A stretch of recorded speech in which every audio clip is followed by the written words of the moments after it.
wrong channel essentially. How did that? Oh, okay.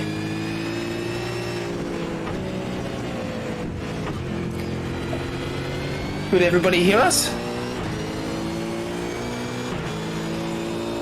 I see. Oh, cool. Fantastic. Beautiful onboard lap here with Darren Lobb. Yep, 100%. We can stay on board. We might shut comms down for this lap and give him a hot lap and see how he goes. Yeah. Turn sound up. Turn your sound up, boys and girls.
So as Darren Lobb comes over the line, is he going to beat his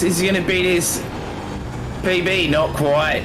No. He was about 3/10 off, 4/10 off there. So yeah, looked like he made a mistake about halfway through that lap-ish. Yeah, welcome back, guys. How good was that? Turn up your sound. It was cranked up, flat out, big roar of that V8 engine coming through the speakers. Oh, it sounds awesome, these V8s, don't they? Oh, mate, Absolutely we need to do awesome. that more often. Just let them run. I can't wait for the Camaros and the Gen 3 cars to come. The Camaro and the new Mustang and stuff. The Gen 3 cars are going to be really, really cool as well. It will be, mate.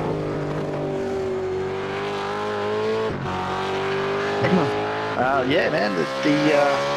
Back into a different topic. We'll jump into it as we're watching this gentleman here. Flying around a corner flat stick. The limits. The limits, mate. The track limits, Toddy. Something we haven't spoken about yet. Yeah, you could take some, what's the word? Liberties. Liberties? Oh, I wouldn't say liberties, mate. I'd say you're just making a new track. Put it that way. Yeah, 100%. Yeah, anything that you can see that's wide curb, and there's a bit of AstroTurf on spots as well, you can use all of that as well. So, but if you use a bit too much of it, you can lose a lot of grip. So it's a fine line, isn't it? 100%, man. As you were saying, especially this corner here. As you can see, the car just went over there. That is insane. The amount you can take off, that is crazy.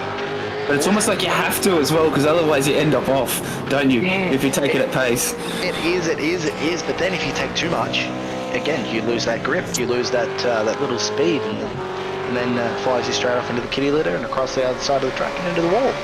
Yep. Or you save it, and then it sets you up on the wrong line for that bottom corner, and it bottoms in, and he's coming down the hill, and that hard left that could put you up as well. That can send you off into the sand, into the grass, and into the wall pretty quickly too. Yeah, and going off the grass, I don't know if you keep going, it'll send you into the shadow realm. Yeah. As we come down through here, and just down this downhill left here. Yeah, so through here it's pretty tight. Cars get a little bit loose over that curb, especially when you're pushing really hard. You can see here the slipstream is going to gain it, but he's going to lose it right here. He needs to keep it nice and tight. And then push as hard as you dare out of this final corner and use all the slipstream that's available to you. Hopefully you can pick up a decent lap time with that. They do help a lot with the slipstream through here.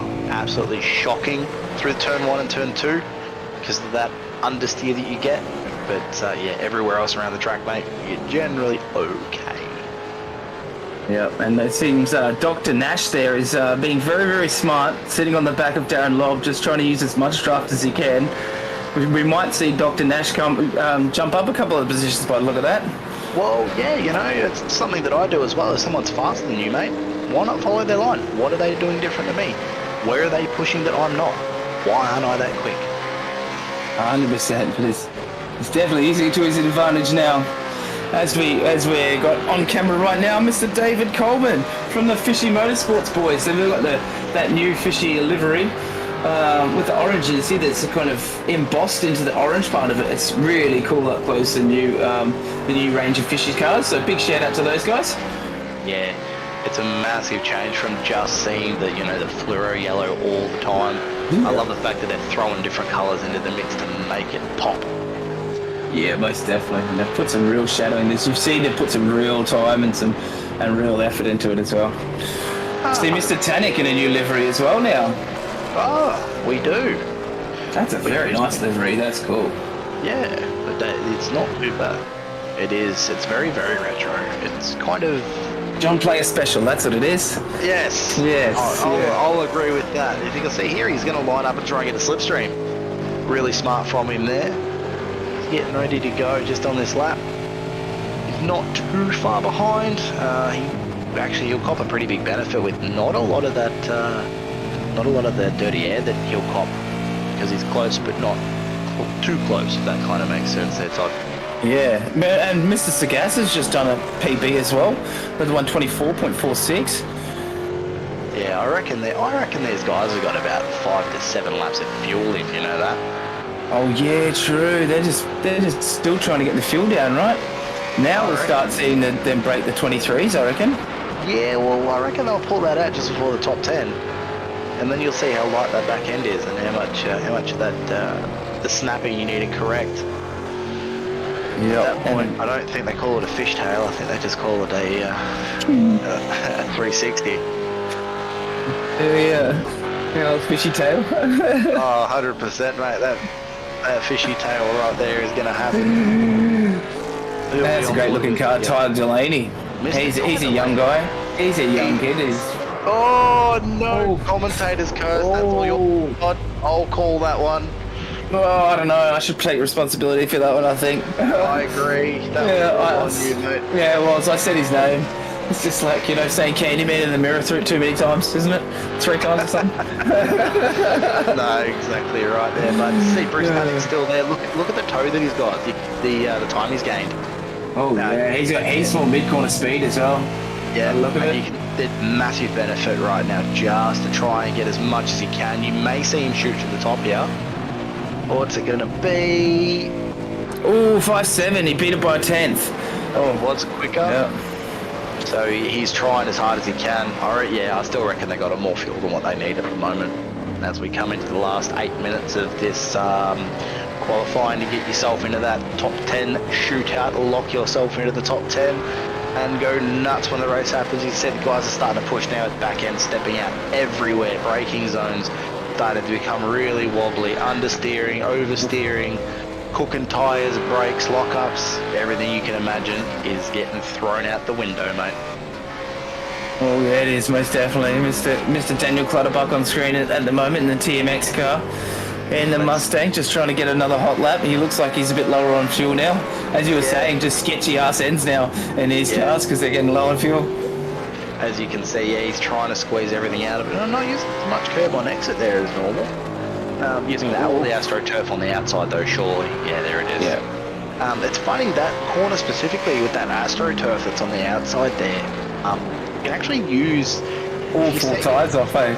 It's crazy. You can, but if you do set 2 of your tyres off the AstroTurf onto the grass on the exit part of that, it can actually pick the RPMs up of the car and gain you just a tiny bit of time. Oh, really?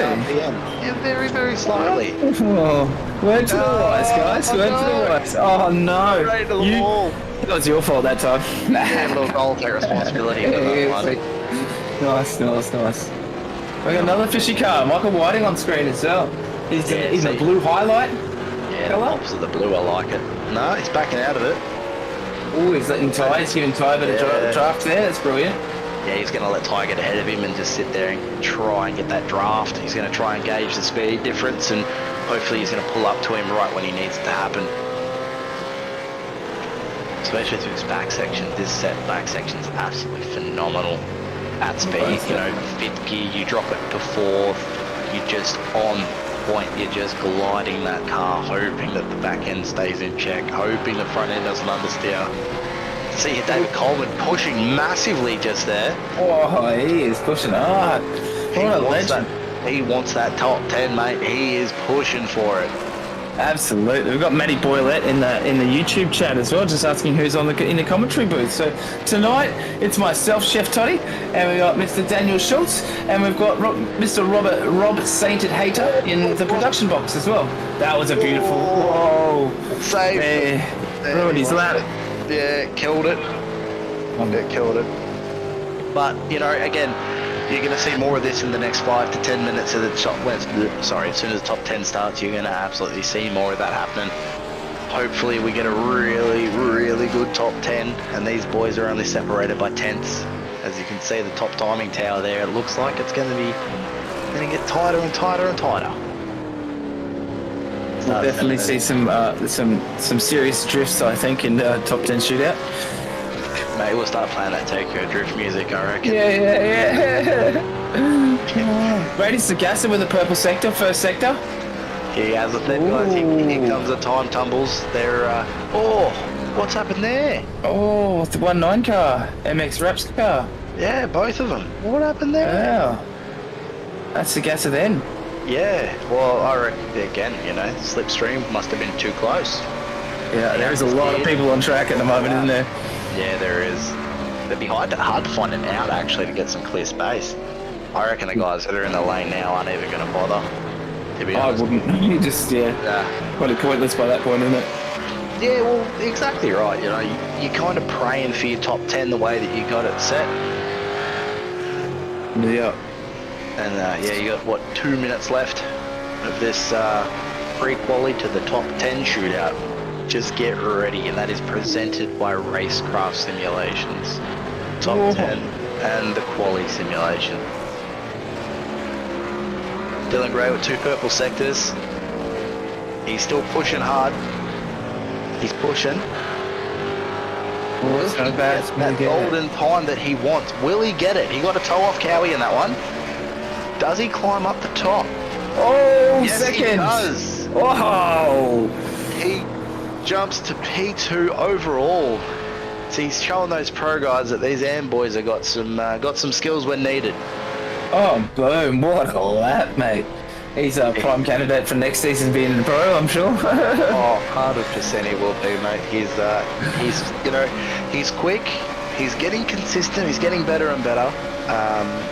Obviously I race with him on Tuesday nights in the AM series, and he's getting a lot more consistent, which is massive. The more consistent you are, the better you finish.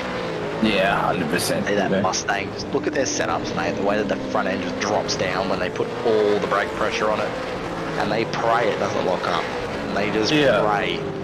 Just healing and towing, praying and it doesn't lock up. Exactly right. You dump the rear, you lock it up. Sorry, you gear down too quick, lock the rears, and you just see you later. And there goes your lap. Yeah, you're a passenger at that point, aren't you? Yeah, you can see here, guys, 28 minutes and 48 seconds. We have got not long remaining before that top 10 shootout will come alive. Just be ready for that one. It's going to be a cracker. I know I've said it over and over again. You're probably getting sick of it.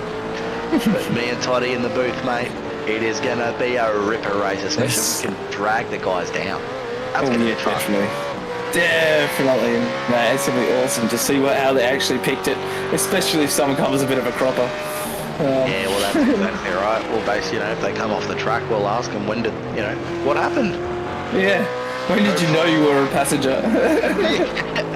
At what point did you realise that you pushed a little bit too hard?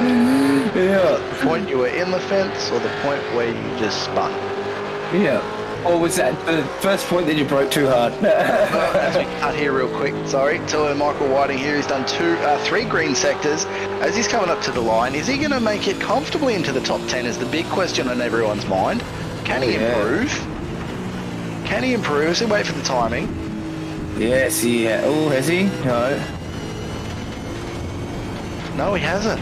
It looked like that lap wasn't counted, to be honest. I know he did a 25.5 there, last lap, so I wonder what happened there.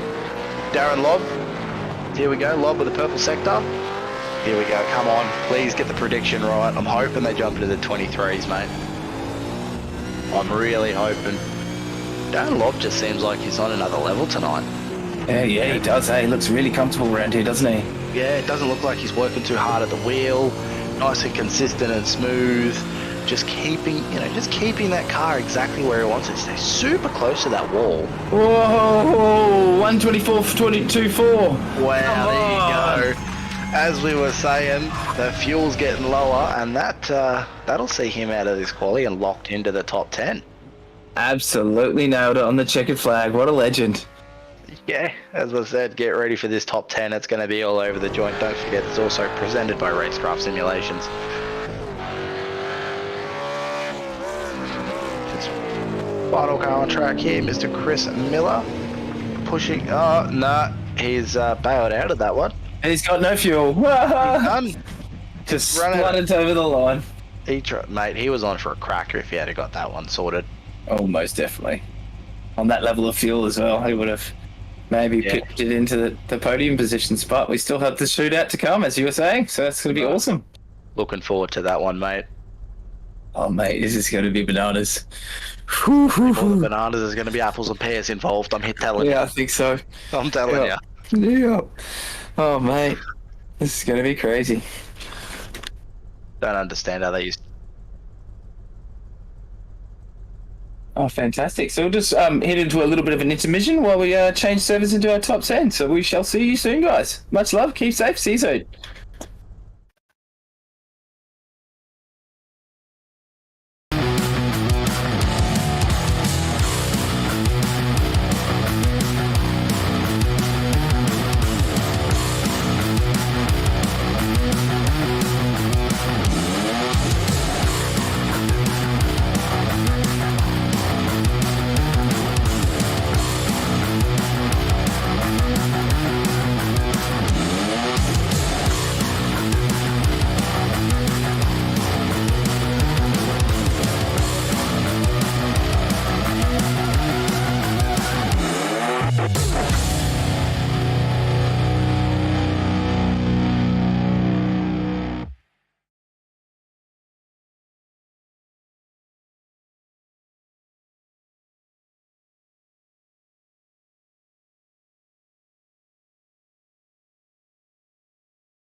Welcome everybody back to welcome to our top 10 shootout tonight for round 5. We are at Brands Hatch tonight, mate. We are back, Danny. This is going to be fun, as mate.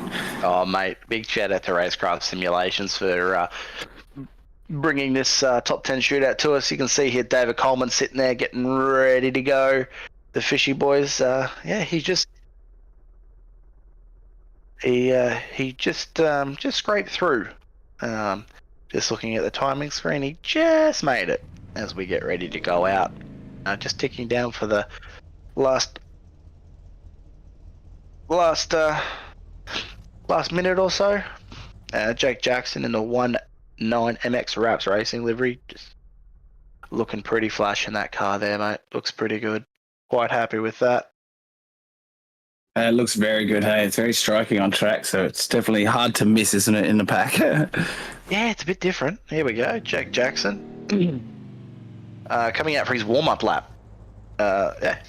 What do you reckon, Toddy? What's your predictions? Are they going to push it real hard, or are they going to go and send it everywhere? They're going to send it everywhere, I think. And I think it's going to be a bit of a mixed bag. Everyone's going to send it, try and use as much track limit as possible. And with that comes a certain amount of risk, right? Yeah, that is correct. You know, you want to make sure your tyres are up to temperature, because if they're too low, you gain immense time in the mid sector because they'll come up nicely, but yeah, you'll lose too much in the first sector, and generally you blow out in the last and overcook them. What about the setup? Like, you know, with these V8 supercars, for the shootout, would you increase your tyre pressure a little bit just so they come up to temperature a bit quicker, or would you just keep it kind of other than fuel, is there anything else you'd kind of change when you'd be going into top 10 shootout? Sorry, Toddy, 3 for a 6 there. Now, usually you keep them at minimum tyre pressure at all times, generally with the setup, because obviously the less air that's in the tyre, the more contact patch you have. So you want the rubber hot, but not the tyre. That kind of makes sense. Yeah, 100%. Fuel, massive. Bars, massive. Yeah. Spring, huge. The offset, the bump stiffness. You know, the less fuel you have in it, the more it's going to rebound. So you need to change everything. So a quali setup is massively different from your race set and even your practice sets or your advanced quali sets. Here we go, she's getting them brakes up, nice and ready, nice and toasty, and here we go for the first person on the gyro cam, in the cab, as we ride on board with Jake Jackson, as we cross the line to start his lap, and top 10 shootout brought to you by Racecraft Simulations, as we dive into turn 1, using as much curb on the inside as possible, all the way to the left-hand side, looking to brake nice and late, but not too late where you make a mistake. And hopefully picks up the power nicely. Nice and clean, actually. He's driving quite... very nice. Quite clean and smooth, especially coming through the first sector was quite nice. He's purple because he's the only person to jump out and do a lap.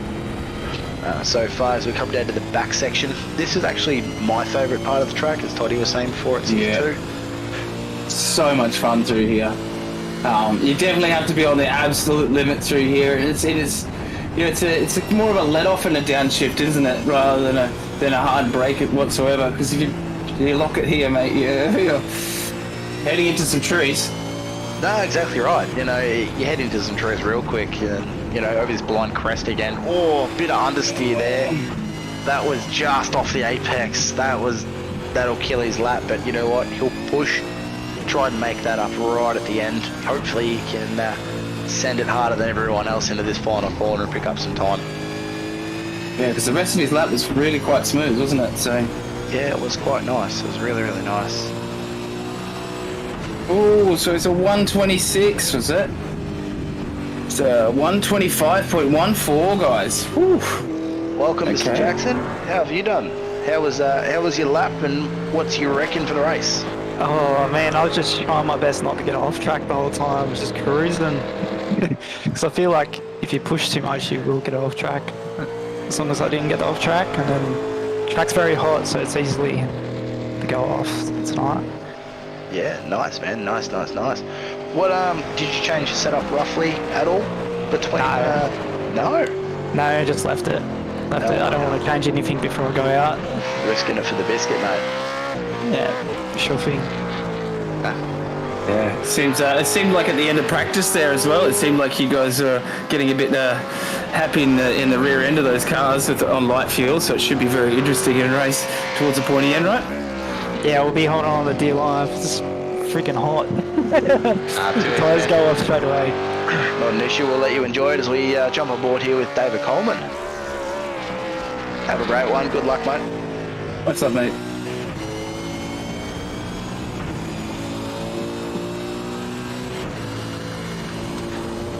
Here we go, David Coleman on board turn one. Let's see, what can he do to bring himself even closer to the front? Fishy Motorsports number 1. Does that mean he's the fastest fishy of them all? Ooh, or who knows? The most fishies of them all? Oh, was he the original fishy? Who knows? Oh, who knows? Only questions that can be answered by people we don't know. Purple first sector. Yeah. He's up on Jake Jackson in the first sector and the second sector. A lot more of the track than Jake Jackson. Did about to steer there. Did not enjoy that at all. Taking second bite at that corner. Mate, this is shaping up to be a really good lap. Looks nice and clean and consistent. He's just got to beat a 25-1. Yeah. He's using a lot more track than Jake was, it seems. He is definitely risking it a lot more. Definitely. Look at the inputs he's got as well. He's not taking a second bite out of most corners. It's very consistent very on the power. Very, very. He's using all the track though. There's nothing left. Yeah, that's full commitment right there. Oh, that was a bit of a fishy tail going on. That was, mate. Oh, bit shaky. Yeah, just a little bit. Is he coming around to the final corner? What's he going to do? He only got a green sector. One of those ones. He's purpled all the rest. Is he going to go to the top of the timing sheets? And yes, he does. 25.05. Yeah, what a weapon. Welcome, David. How was your lap, mate? And what's your prediction for the race? That was pretty average. I got a bit too much fuel on, so I unloaded the race set on. So, prediction finish. That's going to be a tough one. Hopefully it's a lot easier than just finishing there, mate. Hopefully we can throw something else into it, mate. Hopefully not safety. Yeah, but that'd be nice. Oh, 100%, man, 100%. Yeah. What are you thinking in terms of a strategy? Short, long? Probably just pit every safety car if there is a few, and then try just do the short fill on the last stop. See how we go. Awesome. Obviously got to finish first, or get up there first. So see how we go. Nah, not a problem, mate. Awesome. Thanks for having a quick chat to us, buddy. As we jump on board. Good luck. You too, mate. Go for it, Mr. Toddy. Let you. We got Mr. Michael Whiting now in another fishy car here, in the purple fishy car. Beautiful into turn one, very, very smooth. Coming down the hill. Oh, getting a little bit squirrely, but using all that AstroTurf on exit as we're seeing. He's using a lot of this curb on the apex also, using all the exit. Oh, we could have used a little bit, touch more there. Let's see how much AstroTurf he uses on the outside of this exit here as well. Oh, beautiful. Using all that exit. He got that little boost you were talking about there as well, Dan. Yeah. He used that little trick there. I saw that. He did see that, didn't you? It's a little unknown thing about these things. The more RPM, the faster you go, funnily enough. Oh, that's brilliant. So that'll probably correlate into a better lap here, but he's only got green sectors so far, so he hasn't got any purples yet. So very, very interesting to see coming down to Schultz and I's favourite section through here. Yeah. Can he keep it on the edge? It looks like he's just trying to bring the tyres in, actually, not pushing too hard too early, because this is where the grip matters, especially over this crest. That looks really smooth through here. Still only green sector. Can he do it? Can he do it, Toddy? Do you believe? No, I believe. But, you believe? Can he get a purple sector, last sector, and just blow it out of the water? Let's go, man. Mikey.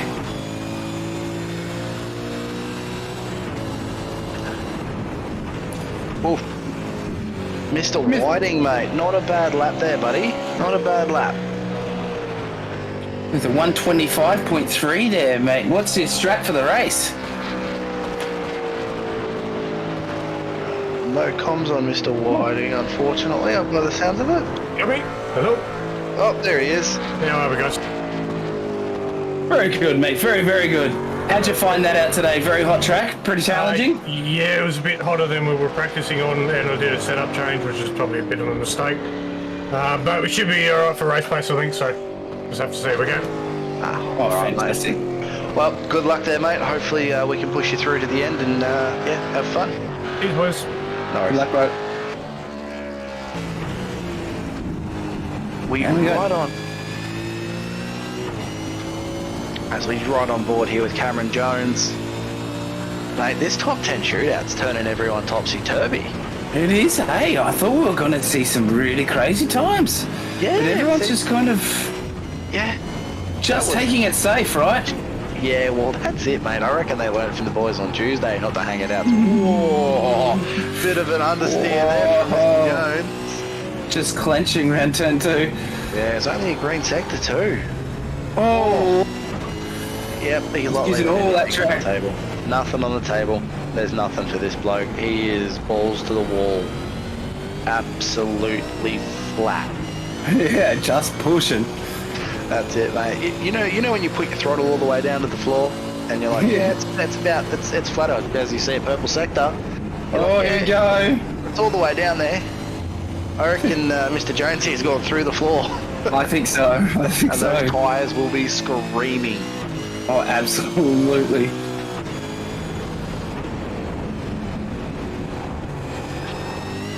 So yeah, it looks like green sector. This is going to be a tight one.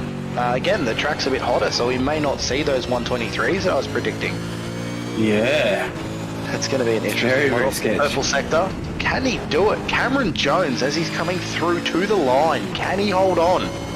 Can he put it on provisional pole? Oh. Does he do it? Waiting for the timing. No. Oh, he's got a Congratulations, 120. Cameron. Good lap, mate. It's 125.159. Yeah, man, that was something. Unfortunately, we got no comms with Cam at the moment. He's in full race mode. No one talked to him. He's setting his mind up. He's getting ready to rock. Yeah, good luck to the race. Good luck for the race, Cam. Well done on your lap, mate. Very nice. Look at that, slotted himself up into 3rd position, so that was a great little lap. And we've got Bruce Tannick out now. That's in the beautiful new Mag and Turbos livery there. Yeah, let's see if he does a bit of brake warm-up or he's just going to go for it. I think, if knowing Bruce Tannick, he's just going to go for it, mate, I reckon. What do you predict? Falls to the wall. A completed lap or an Oh, off no, track? I think completed. You But reckon he's going to completed? use every single inch. Yeah, he's going to use every single millimetre, mate. Alright, let's watch his steering wheel into turn 1 to see how much commitment he's going to throw into it. That's a lot of commitment right there. Hooper close to the outside into turn 1, down into turn 2, all the way shifting down them gears. Try and dull it on exit, put power down, not too much, not too little. The Goldilocks method. Comes through into turn 3 now, all that AstroTurf. Here you go, you see the little the little blip up on the right steering wheel as you come through. Coming around now, this corner's so annoying too. There, that's exactly what happens. If you push it a little bit too much, car snaps out in understeer, and then it decides to snap oversteer, just because it's a great corner. Yeah. Unfortunately, Bruce Tannick is actually a professional drifter in New Zealand, actually, in the D1NZ Championship, so he's a stalwart in the drifting scene, so I'm sure he'll be able to handle this V8 if it gets too sideways. Oh, mate, hopefully you can do some 360 entries for us, that'd be good. Only epic. green sectors though, Toddy. Ooh, interesting, eh? Only green sectors. Sometimes it's one of those laps that feels really fast but isn't that fast, you know? And then sometimes you have those real slow laps that feel really slow but they are really fast, you know? Oh, I know all about those ones. Yeah. Everything kind of chucked out the window and sends it as much as possible.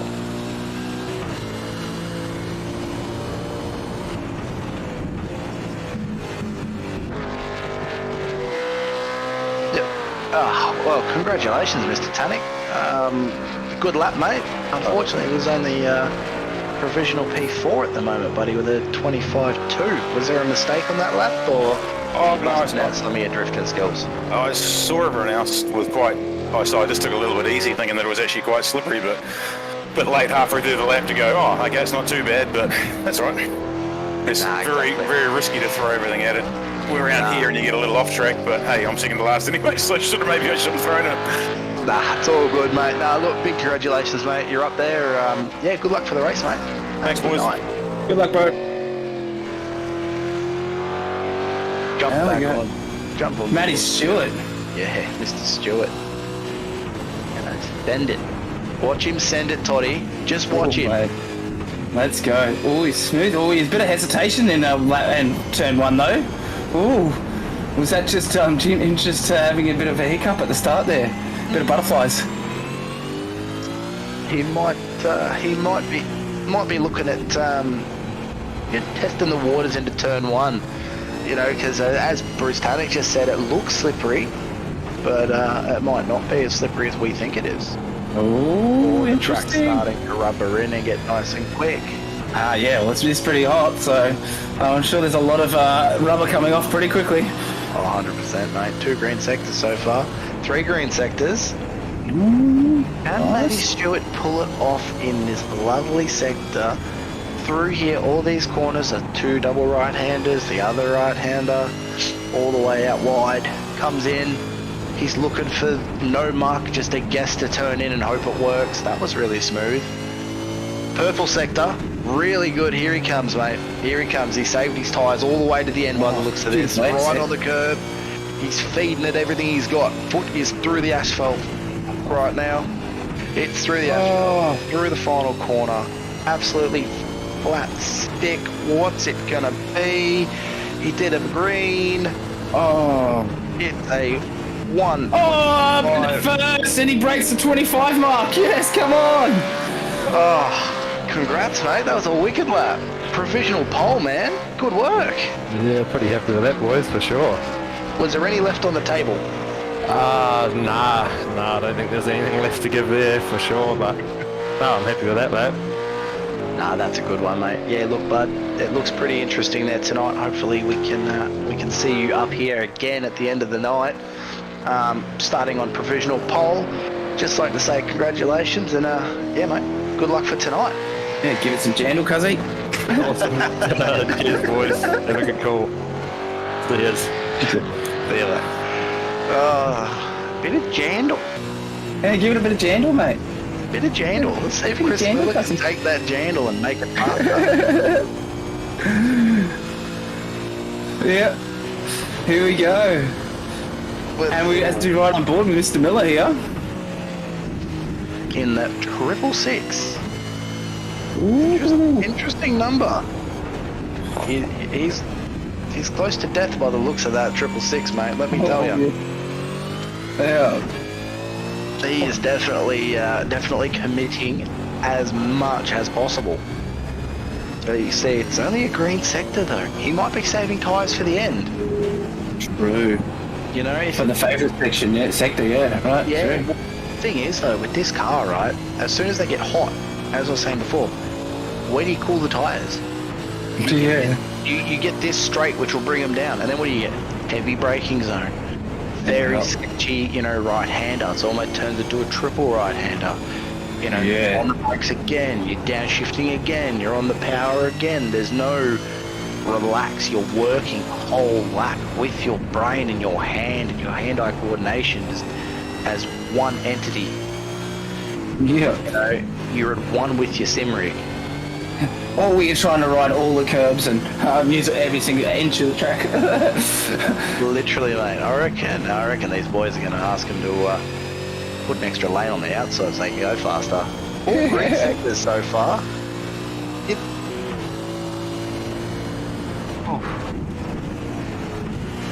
Chris, mate, not a bad lap. Unfortunately, P7, mate. What happened there? Just a little bit greasy, I think. But no, happy to get a time on the board, to be honest. Hey, look, mate, that's all that matters at the end of the day, right? You locked yourself into the top 10 and you hung it all out to see what you could do. Yeah, absolutely. Bit of fun. That's exactly right, mate. Look, good luck for tonight's race, bud. Hopefully we can see you up here, or there's a safety car that helps you out. Any help will do. No worries, mate. We'll cross that Good luck fingers for you. tonight. Good luck. All right, Have thanks. fun. Thanks, boys. Appreciate it. So, Mrs. Sagassa now, he'll be doing a very fast lap, I think. I think he'll be in the 24s as well. We might see a provisional pole if he can hold on to this. We know he's got some pace. 100%. I reckon he's got about 1.1 laps of fuel in his tank right now. Come to fine. I reckon it's low. I reckon it's Keep it low and push hard, eh? well, exactly right. You know, it actually looks quite nice and tight through there. The car looks like it's riding curbs better than what we've seen so far. Very Even smooth, though isn't it? Green. Yeah, here he goes. He's starting to push now. He realises that he needs to make it up somehow. Oh, he's taking the curve. It's going to unsettle the car. Oh, he's unsettled it on the other one. I think he's taken a lot of wing out of that for this top 10 shootout. But look at this. Wow. So one thing you don't want to do with these cars is take wing out, because if you do, the boat turns into a truck. Oh, he's off. That's an off track for sure. Oh no! Has he That's kept it? mate. No, that's it. That's over. Yep. Yeah, unfortunately. Mate, unfortunate there, buddy. Yeah, were you just pushing too hard or not hard enough? I think I still had cold tyres. Oh, okay, fair enough. Didn't warm them up enough coming into it. Yeah, I was starting too slow, and I'm very disappointed in that. Hey, look, mate, the worst you can start is P10, yeah? So you got to take that into consideration, mate. Absolutely. You beat everyone else out there into that top 10, and that's, and, you know, it is what it is at the end of the day. Push as hard as you can to get into it. Absolutely, it's just one of those things. The pressure is mounting in the top 10 shootout, and it just got to me. Oh, look, mate, you know, get you guys in the team or whoever you're with to stick you under some pressure a bit more often, and hopefully it'll pay off. So, you know what I mean? Hopefully you'll get used to it and it'll pay off, mate. The top 10 does put a lot of pressure on you, especially when it's brought to you by Racecraft Simulations, you know? Absolute geniuses. Yeah, mate. Yeah. Good luck and have fun tonight. Hopefully we can see you higher than 10th, mate. Thank you, guys. No worries, mate. Be safe, bro. Good luck. Thank you. And we have Dylan Gray now out on track, as we can see, just weaving and doing a bit some heavy braking, trying to get some real temperature into these tyres. He doesn't want to make the same mistake that Braden has just made. So here we go with Dylan Gray, just about to start his hot lap now for the top 10 shootout. Brought to you by Racecraft Simulations. Simulations of Racecraft. Absolutely awesome. Love throwing those in backwards, mate. It makes something a little bit funnier. Oh no! Off track. Oh, what? He is pushing super hard right now. Oh, mate. He is gonna go super hard for the rest of this lap. I can see it now. It's only a green sector because of the small mistake, and he's gonna start pushing. We're looking for a good turning point here too. If it's tight, right at the end, that's pretty much where you want it. Oh, it's a funny camber on that part of the track, on that corner as well. If you get that wrong, that's why it does send it that way. Right, mate, it sends it everywhere. I reckon he's got no fuel in this thing, to be honest. Look how light it is in the back. He's trying to take multiple bites out the corner. Yeah, 100% got no fuel in it. Definitely no fuel. He's fully clutching in. Oof. Clutching a lot longer than just down changing. Oh, mate, he wants it. He wants it bad. He's hungry as. He's had all green sectors so far. Oh, he's right on that curve. He wants it super high. He's hungry, mate. Oh, purple sector. Can he do it? Can Dylan Gray make it? Can he smash that time? Can he push it in? What's he get? Is it provisional? Yeah. Oh. He with a 125 dead. Wow, but that's the top of the AMs as well, so that's provisional pole. Yeah, that is provisional pole of the AMs. How'd you go, Dylan Gray? Did you enjoy that one, mate, or do you want a bit more out of it? I was pushing it out of one.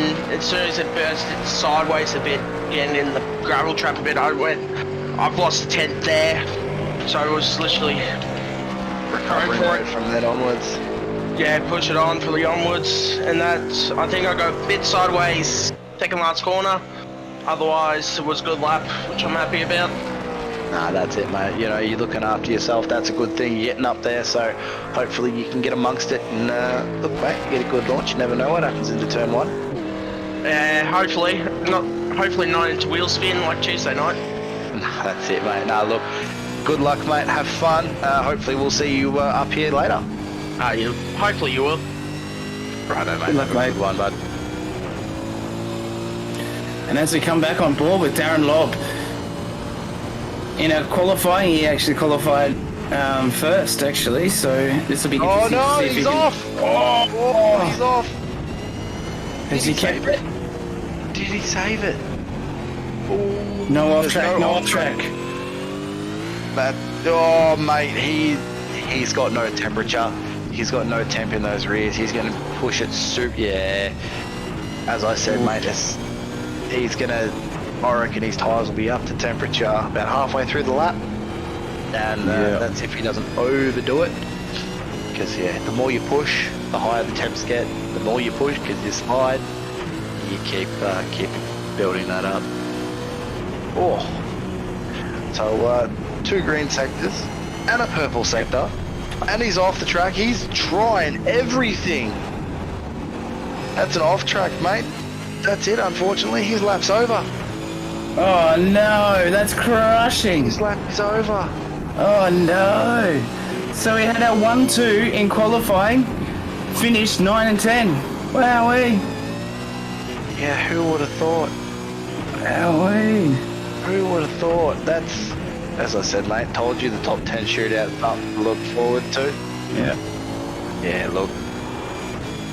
Yeah, he's forming the drift champion right here, mate. Look at that. Off. Legend. There you go, Mr. Darren, mate. Oh, that was a shocker, eh? Oh, mate, you know, we were sitting here going, oh, it's a green, it's a purple, he's onto it. And then as soon as we said that, mate, you're off sideways. Oh man, I'll tell you, I was looking for a brake marker on the track, which was the dark patch of rubber, and it just never arrived into turn 1, and I was braked about 20 meters too late. Clearly, that's the rubber build-up in the previous session, right? 100%, mate. It's Rookie errors, man. Oh, the ever-evolving track. You know what I mean? You love to hate it, but you hate to love it. Oh man, I tell you, it's going to make for an interesting race though. The top 10 looks pretty damn close, so we'll keep it nice and close. It's a difficult track to pass on, so we'll see how we get along. It should make for good TV. Yeah, well, you know, the way I see it from where I'm sitting right now, it's going to be 110% different. That sounds good to me. All right, mate. Well, you have a good one. Good luck, mate. Thank you for being in the top 10, and yeah, hopefully we can see you at the top. Yeah, all good. Hopefully chat to you later. Cheers, guys. 100%. Yeah, See you, good mate. luck, mate. Fantastic. That's our shootout done for tonight, Dan. What epic, mate. What was your highlight? Mate, honestly, my highlight was probably Dylan Gray there. You know, Yeah, that a bit was sideways. That was wild. That was. He was so hungry for it, wasn't he? Oh, Absolutely hungry for it. So as we go into our main event, it seems that you're going to be jumping off, Comza. Is that? Would I be correct in saying that? yeah, mate. My time in here in the comms box as, you know, an insider to all the insides of a supercar has come to an end, unfortunately. My Well, it's brain. been an absolute pleasure. Hopefully we can do it again soon, mate. I hope we can, mate. It'd be my pleasure if you guys ever need me back in here. Oh, that'd be fantastic, mate. We'll definitely take you up on that one.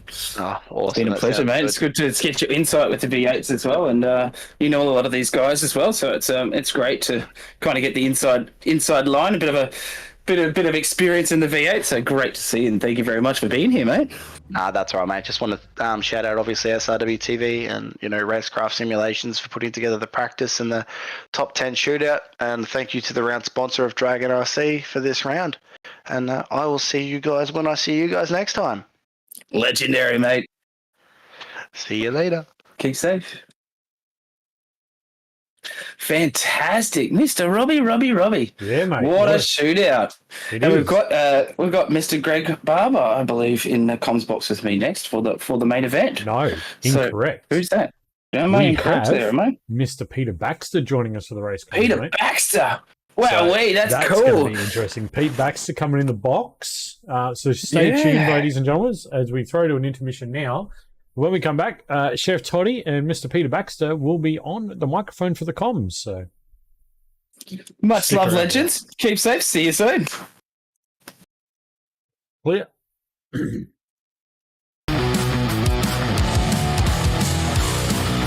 No, Pete Baxter.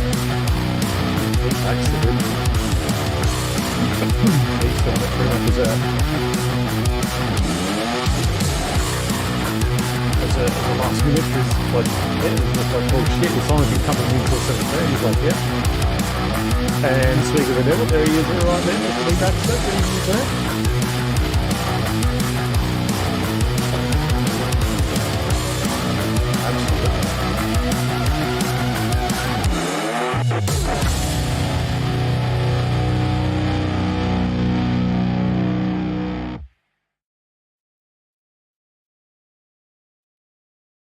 We're not live, by the way.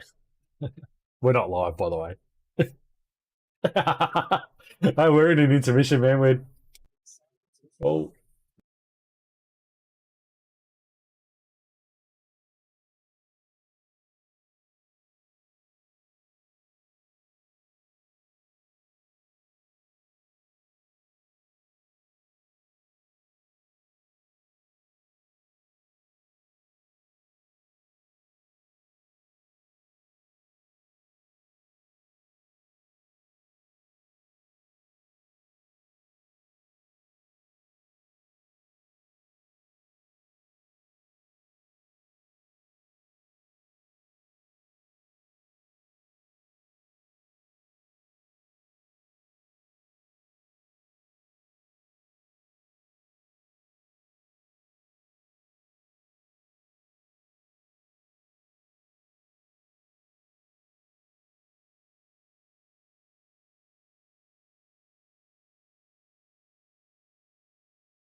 Toddy, welcome back. Welcome, everybody, back to our coverage for our 80-minute enduro tonight in the V8 Supercars. This is the SimRigs V8 Supercars Pro Am Series, round 5, brought to you by Dragon RC tonight.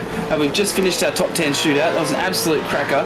Tonight, for our main race, I'm on comms here with Peter Baxter, and we've got Rob Sainted Hayter also in the background and producing. So, Pete, how are you, mate?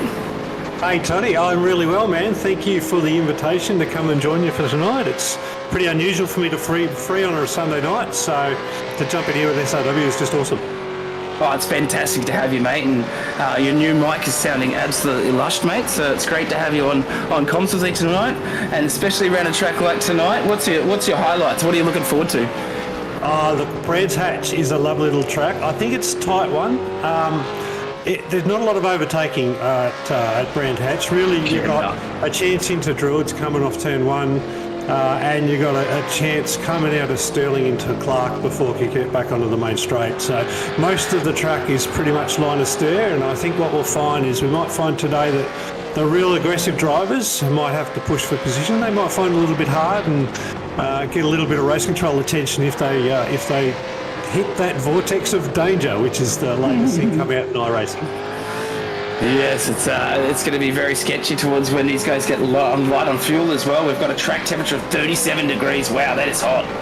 And it looks like it's going to get hotter as well, because we've got an increase in ambient temperature by a degree from qualifying and the top 10 shootout. So it's going to be even hotter than we saw in the top 10 shootout. So interesting. Very. And look, hot track. We've got 45% fuel capacity. I think based on the calculus, someone gave me a sneaky fuel number earlier. It looks like about sort of 23 minutes for a stint. So to me, that's about a 3-stopper for the race for everybody. That puts the critical stop at around about the 57, 58 mark. So I think it's a patient game for everybody today. I think what they'll do is, is to really aiming for that 57 mark. You want to be in a good track position, and then if there's a safety car anywhere near that, you are straight into the pits to get yourself ready to go home. So. Ooh, yeah, true. And speaking of safety cars, we normally have before the main event a bit of a prediction from both the hosts. I'm predicting 2 safety cars tonight. Do you think there'll be more or less, or what's your prediction tonight? I'll go 3. Bit of a stab in the dark. It's an interesting track, right? So if you touch the grass on this track, especially around Hawthorne, Westfield area, as we speak. That's right. So you touch the grass and the car easily gets to the fence. And we know how fickle these supercars can be. A bit of a fence, touch in the wrong angle, hitting the front of the car, blown engine, those sorts of things. The sorts of things that bring out a tow on a safety car, they're really likely to happen. It's like driving around Montreal, touch the grass, you're into the fence, and then bang. Yeah, and you're just a passenger, because those walls are actually quite close as well. Might look like a lot of runoff, but there's not much runoff at all. And once you hit it, it's just like you're on ice, isn't it? On black ice. Absolutely, yeah. It's an enjoyable track to get right. It's one of those. It feels a little bit like Interlagos when you get it right, because there's so many fast corners. But yeah, those concrete barriers and steel line barriers, they're closer to the track than you realise when you're at speed. Yeah, and especially when on a track you have to use so much of the track and so much of the track limits to be able to actually get around here at pace. Yeah, and we got looking at qualifying results, we've got a mix between the professionals and the amateurs. So I know some of the pros are going to be getting past those amateurs that are up the front there. So it's going to be an interesting race, I think. It's to see who's got the smarts to take their endurance mindset. To me, an endurance mindset is completely different to a sprint mindset. It's like getting to the finish first, but if you don't get to the finish, you can't finish first, right? Yeah, it's about finishing. Yeah, that's exactly right. Yeah, so you reckon that the main goal for these guys is just finish? Just finish, just get there. I think just be patient around here would be my biggest advice to the drivers out there. Be really patient out here. People are going to make mistakes in front of you. Just make sure that you're not the one making the mistakes, or you can be far enough out of the trouble that you don't get caught up in it. This is a track where I say it's forced patience, because there's so limited genuine overtaking opportunities. if you know you're half a second faster than a car, you mightn't get an opportunity until they make a mistake. That might be 3 laps, 6 laps, 10 laps that you got to sit behind them, knowing that you're a little bit faster. But if you got that patience to be just be able to put the pressure on the guy in front, do a bit of the Iceman from Top Gun on them, and I think that's the way you go forward in this race tonight. 100%, I 100% agree. Definitely. We'll see some definite pace from these guys. We've already, they're just warming up. We've already got Cam Jones already up into the 124s, just, casually doing 124s as they're warming up, so quite good. Good to see. It looks like a battle tonight between Fishy and 19 with Cam from Century Motorsports thrown in there as the outsider. But that's the top 3 anyway in the championship. It's looking like a good race. Most definitely. It'd be interesting to see how Darren Lobb and Braden Sagassa actually make it back up through the field, qualifying in 9th and 10th after the off tracks they had in qualify in the top 10 shootout there. So a bit of bad luck there for them, but they've got some serious pace, and we should see some hungry moves from them possibly. Maybe. I'm going to be really interested to see. I think it was Dylan Gray, the amateur, that qualified second. Magic lap. I'm really going to be really interested to see whether he can hold sort of in the top 5 of the race for at least a stint. I think he's got the speed, obviously, because he did it in the shootout and the qualifying. But can he do that back to back as an amateur against the pros? So that's 100%. A story for me to watch. It's a lot more pressure, though, isn't it? You got all those guys breathing down your neck, and you're an amateur. Yeah. The cracks start to show, don't they? Well, he's going to have to put his inner Tom Cruise on and hold off Iceman. So. Yeah. Loving it. This is going to be brilliant. Here we go. As we hit our checkered flag and warm up, and we'll be going to our grid very, very soon. So thank you everybody out there in Viewerland. Make sure you jump on that notification bell and give us a nice like on there. And if you haven't subscribed there on the YouTube channel, please do. Thank you very much. So our grid for tonight, Matty Stewart in first place. We've got Dylan Gray in second. We've got David Coleman in third. Jake Jackson in fourth. Cam Jones in fifth. We got Bruce Tannick in seventh. Michael Whiting in sixth. Michael Whiting in seventh. Chris Miller in eighth. Darren Lobb, and we have Braden Sagassa wrapping out our top 10. Followed by Mr. Wilkinson. Mr. Wilkinson, Velasbom. I got that right, I think. Quark or Quash. We're going to have to talk to him and ask him how we actually pronounce his name properly. If anybody out there in the chat world could let us know phonetically in the chat, would be awesome. Let's call him Zach. Yeah, let's just call him Zach. That's perfect. As we're gridding up, guys, we should see some red lights coming up very, very soon. It's going to be exciting, Pete. What are you looking forward to the most? Turn one's going to be nuts, I reckon. Here we go. The brains are there. The brains are going to be there. Everybody gets away. We've got a couple of slow starters there.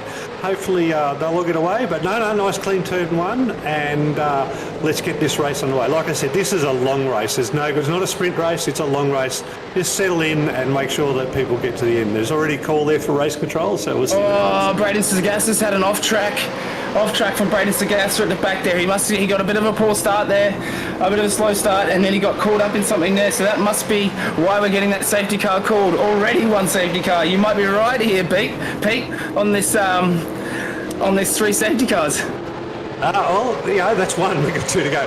But Matty Stewart's held it, and Dylan Gray's still sitting there in second place. So really good. He's off to a good start there as our leading amateur. Oh, so that was Bruce Tannick. Got a bit of curb there, and his car's just pushed sideways. Was that a bit netcode? Who knows? No, it's fun a bit there. Yeah, look, that's one for the race controllers to have a look at. They'll have a look at a few other different replays and make a call on that. I think it's a little bit, both ways out. I'm not going to make that call. Not tonight. Yeah, 100%. Yeah, leave it to them. I don't envy their job whatsoever, to be honest, especially around here. Sometimes it's good to be out of that booth. It looks like we've had McManus off track, Cowie off track. Who else? Mahoney off track also, so they've been caught up in a bit of that as well. And also Troy Dooley's had a crash, and Dr. Nash is off track as well in the OnlyFans car. Yeah, So, well, it doesn't look like the safety car's out. I think they're still under green conditions, mate. They are racing hard. They are too. Yeah. Wow, I thought there would have been a call. There hasn't been a call from safety car. You are correct. Awesome. And we're watching Zach Glassbaum. Let's just call him Zach. Yeah, let's go. Yeah, let's just call him Zach. He's made a nice position there at the end of that lap and got up there. So For Alpha Venturi Racing. Where is he? Yep. Up to P11, so just off the top 10 now. Oh, so this is Dr. Nash here. Oh, wow. That was close. Cowie's a bit rough on brakes there. Oh, no. Oh, Cowie's had nowhere to go here. Oh, he might be in trouble for that one. Yeah. Oh, no. Yeah. You can't really touch the grass and come back on and turn a car. That's not something that race control looks kindly on. So we might see Cowie do a little bit of an early pit stop out of that one once the call. I reckon poor Cowie, hey, he would have seen all that happen in front of him, all in slow motion, just going, oh no. Yeah, well, we got a black flag for is it Bruce Tannock's just come up, so he might be looking in trouble for that first lap incident.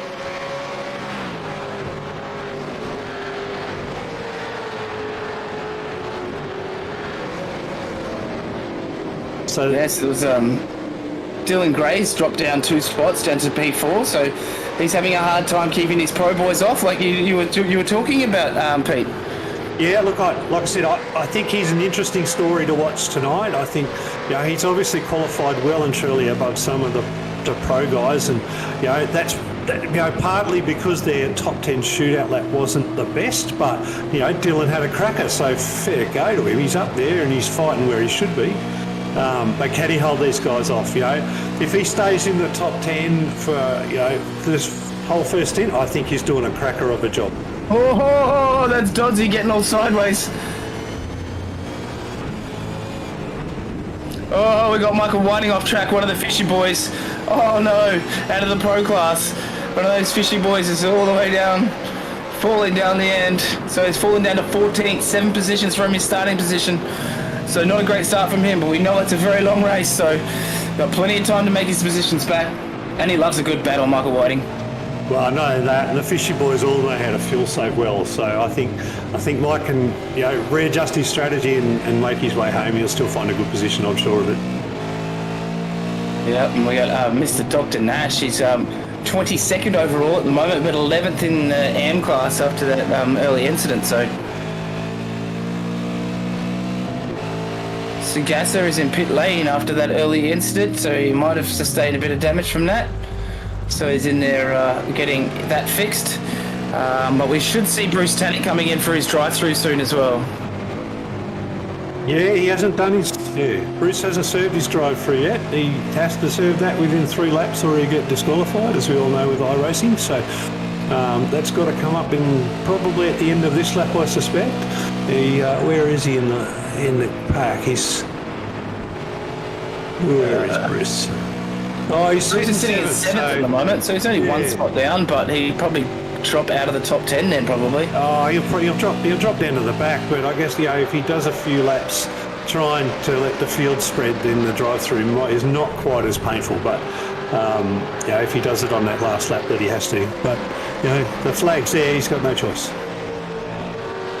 Yeah, and we got Dr. Nash just slowly taking a few spots to get back up again. Stuck behind that orange car, and this puts into perspective how much he gets stuck behind cars. Yeah, I'll tell you what. There's a great battle going on. There it is. We're right on it now. With, Jake Jackson, the 1-9 boys, a couple of the Juice boys there. These guys have been fighting 2 and 3 wide, lap after lap, and swapping positions. I've been watching it on my own stream. So this is really awesome. This is some really exciting racing here. They're at it early. There's none of this settled down, and it's an 80-minute endurance race for these guys. Oh, and look at those. Look at the 1-9. The purple 1-9 cars up there working together to just cover both sides of the racing line, and any cover anywhere anybody's going to try and get some ideas. It's great to see that teamwork. Who said teamwork doesn't exist in iRacing? Exactly right, You mate. put two boys together in the same coloured cars, and yeah, there's trouble for everyone else, I think. Yeah, exactly right. Especially around here. You've already got nowhere to pass, and then you've got two guys just going, well, it's absolutely shutting every door and every window in front of you. Yep. So these guys are what, fighting for fifth? That Dylan Gray just holding out the front, just a little bit slower there. No, that's Zach. So Dylan's got a nice little gap on Zach. So our lead amateur's got a nice little gap there. Zach seems to be holding up the rest of the field here. Oh, that's a tough spot to be in. Look at that train behind him. Oh, you'd be shaking behind that wheel, wouldn't you? You'd be sweating right now. This is where the patience comes into it. I talked about it earlier in the race, and yeah, you just got to drive as best you can.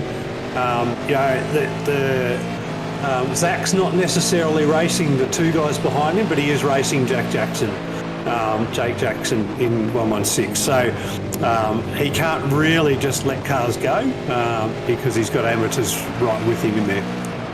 Yeah, we've got Bruce Tannick serving, just entered pit lane to serve his drive-through penalty for lap 1, turn 1 incident.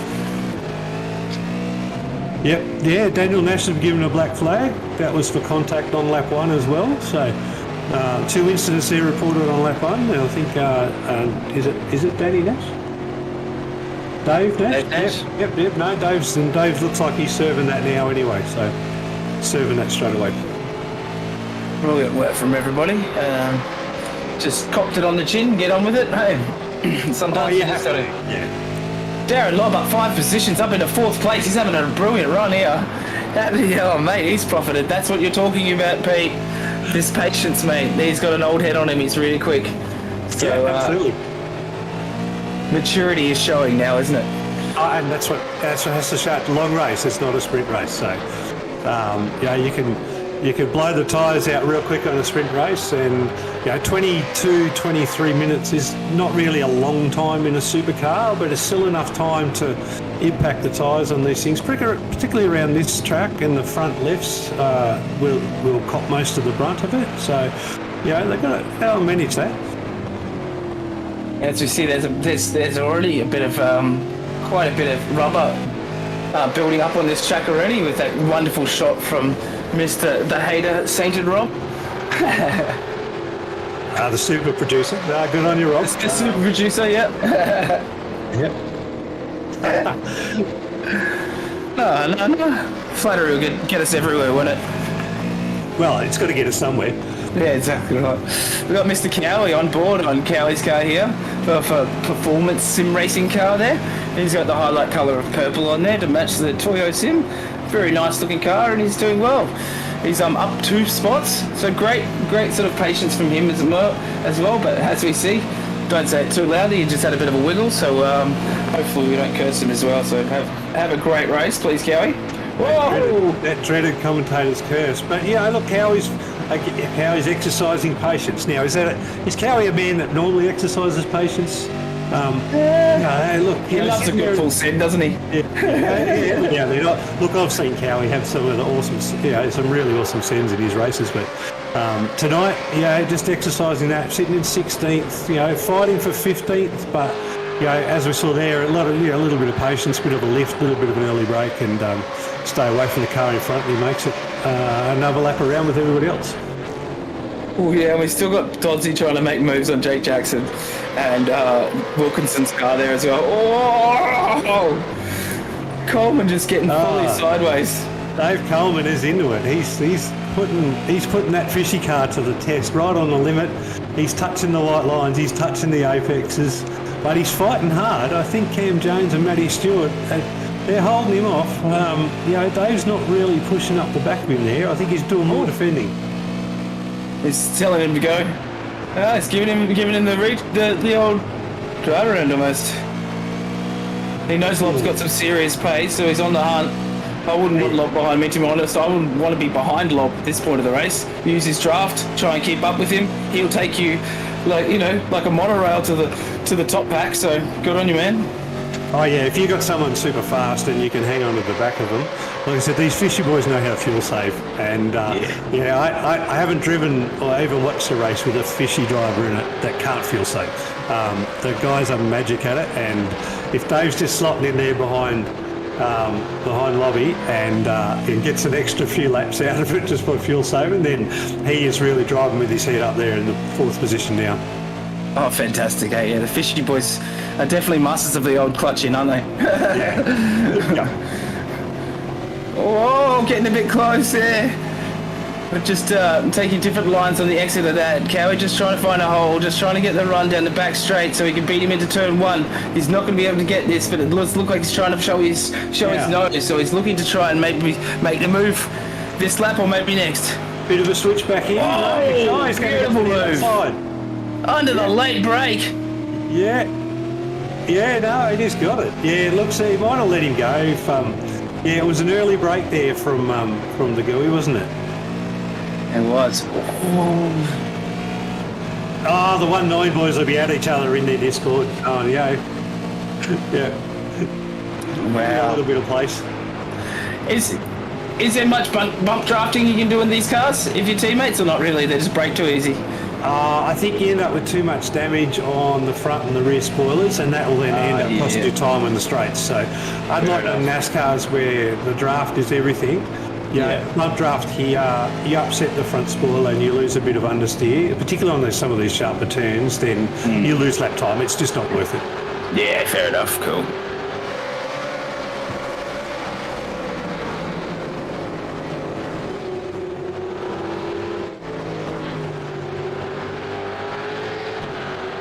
So that's still our man Zach just leading that pack.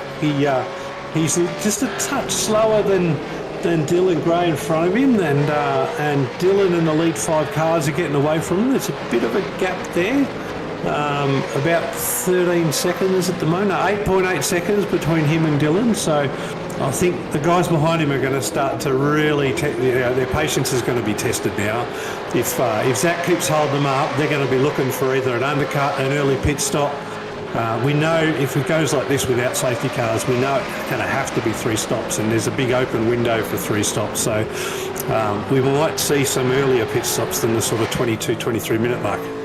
Yeah, just speaking about, I've just noticed something about pit stops. So when Bruce Tannick's actually gone in, he's served his penalty, and then he's actually gone in for more gas as well, because his pit lane time is over a minute 10 there. So in total, it's pit lane time for the race. So so his last pit stop was actually for almost 50 seconds. So it looks like he's pitted early because he had that drive through already. So he's all the way down in 23rd, 17 spots down from where he started. So he'll be on the hunt back here.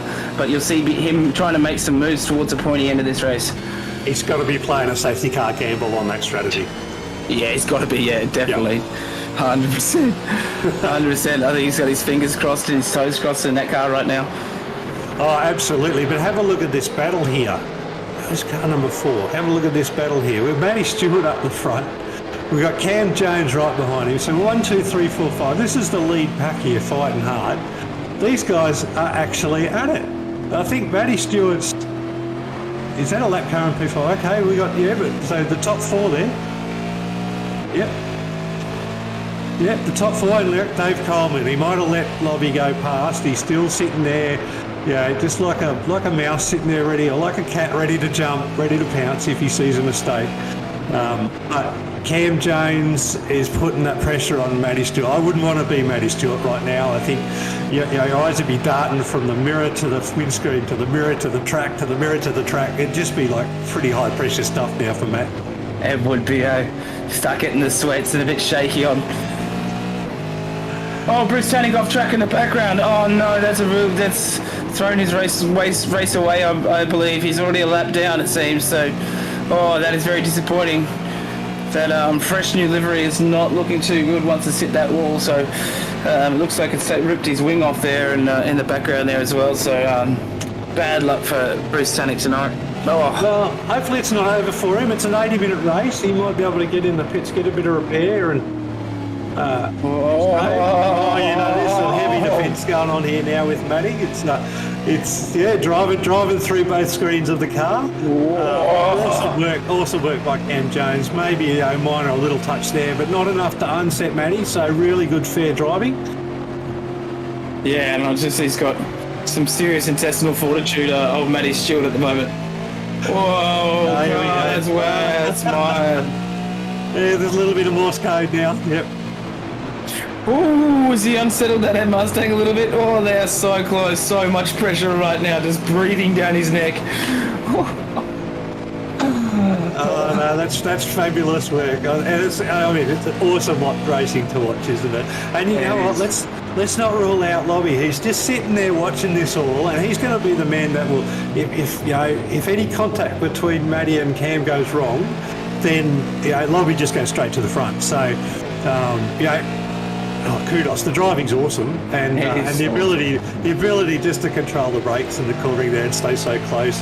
Because within half a second you lose understeer. You get understeer in these cars from losing aero. So when Cam's doing it, is he going for a switchback? Going for a switchback? Or he might get a look up in the inside of Druids. No. Oh, he's two. Straight line to the apex. Absolutely beautiful. He's just trying to use as much of that track. He's putting his elbows out really hard. But poor Cam Jones, that is not you do not want to be the meat in that sandwich right now, do you? No, not at all. No, but that's classic Brands Hatch, right? If you put your car in the right position, it's hard stuff to overtake you. Yeah, 100%. And that's the beauty of this track. So we got 6 cars in this pack now in this big train. And I'm loving this train as well because you've got a lot of teammates working together as well. Yeah, and the mix between the pros and the amateurs here is really interesting. So, the amateurs are holding it up there with the pros in that pack. Oh, back up the lead now. We've still got Cam pushing, Matty. That's awesome.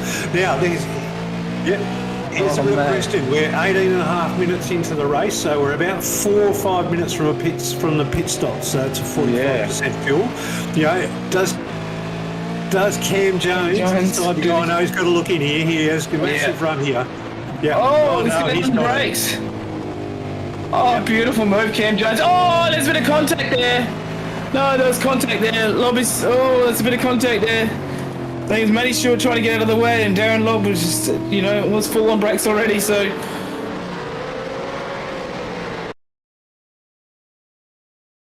I think the biggest question is Darren Lobb on the brakes.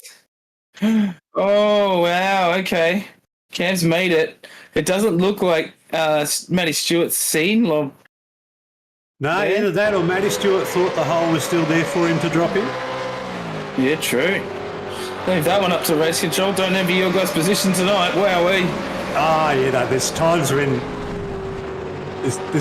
you don't need to be race control. So I've just heard there's a little bit of talk between race control and drivers from that incident. Was there an outcome of that?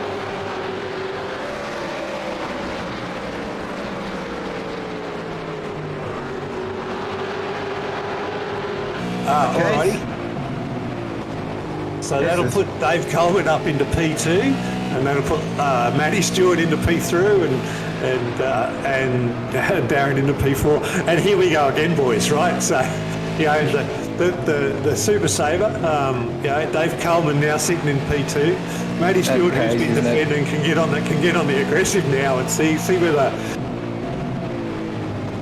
See where the Lobby's in the pit lane. Is that a drive-through there? That looks like a drive-through? No, that is actually fueling. Okay, he's gone the undercut. Lobby's gone the undercut. Yep, this is the undercut. Oh, beautiful. I was wondering who was going to get the undercut, and Whiting's gone the undercut as well. Interesting. We know Whiting loves a battle through the pack, and he's always strong at the pointy end of a race, so... interesting. Yeah, we'll see if the undercut works, see if those fresh tyres work. It's a fairly hot track. Actually, the track temperature's come down to 27 degrees, so sort of fresh tyres actually might do them a whole lot of good. Wow, that's a dramatic drop, isn't it? Yeah, that's like a 10-degree drop since the start of the race. That's crazy. Okay, so it looks like Lobby's had a 19-second stop there for fuel. Right. So Lobby's had 20 seconds and Mike Whiting's had 19. So just a 1 second difference in fuel drop there. They'll make that up at the end of the race. Or again, that's Mike Whiting and the fishy fuel saving, right? So yeah, 100%. Yeah. Give it a litre less, boy. You know? Yeah, that's right. I'm sure that's what the spotters say in the fishy team. And it's just like, no, give it one less, mate. Just clutch in a bit more, a bit smoother. Yes, boss. Yeah, that's right.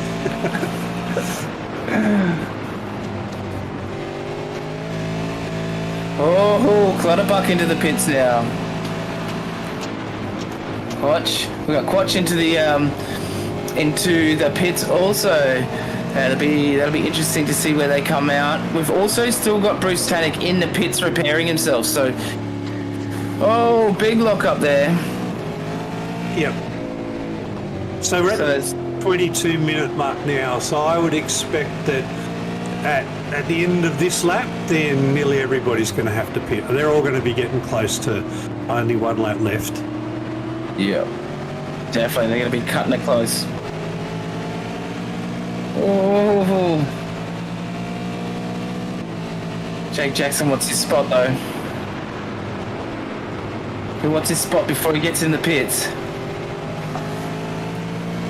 Yeah, I mean Jake's been fighting there. He's been in that group of 6 cars, 4 back, and now he's just sitting there, just watching, seeing if he can get that extra spot from Miller, and look, if he does, top 3 on the pits, top 3 in the pits, top 4 in the pits. Yeah, here they come. This is the end of the stint is near. Let's see if the undercut has worked. 3. They're all in. Yep. A bit of a lock up into the pits over the control line. So where's Lobby? Lobby is the first car that's pitted on track, so he's the effective leader at this stage. So we've got a whole top 10 all in the pits. So Lobby's just coming onto the main straight with the rest of the top 10. I think Lobby's pulled out a bit of a genius move here. Yeah. He's going to get a nice little gap out of this. That's a really good undercut. And that was brilliant use of draft as well early in the race. Yeah.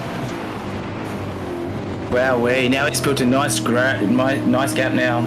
Yeah, 1 second gap straight off the bat, and that's just from the undercut. And he was P4, remember, when he went into the pits. So that undercut has worked really well for him. He's done some superb outlaps. Yeah, definitely the old head coming out there a bit more, maturity and the patience, as you were saying earlier, it's coming to a fruition now. Well, the thing is, he's taken that pit stop early, right? So that you've got to pay that. He's got to pay that back at some stage. So yeah, true. Towards the end, right? He's got more laps on the same amount of fuel or the same amount of stops to go. So he might at some stage need to, cost him a few extra seconds in the second or the third pit stop. But he's out in the lead now. Free track, he might be able to just pull out that game and get a nice little advantage and soak up that time anyway. So it's good race strategy.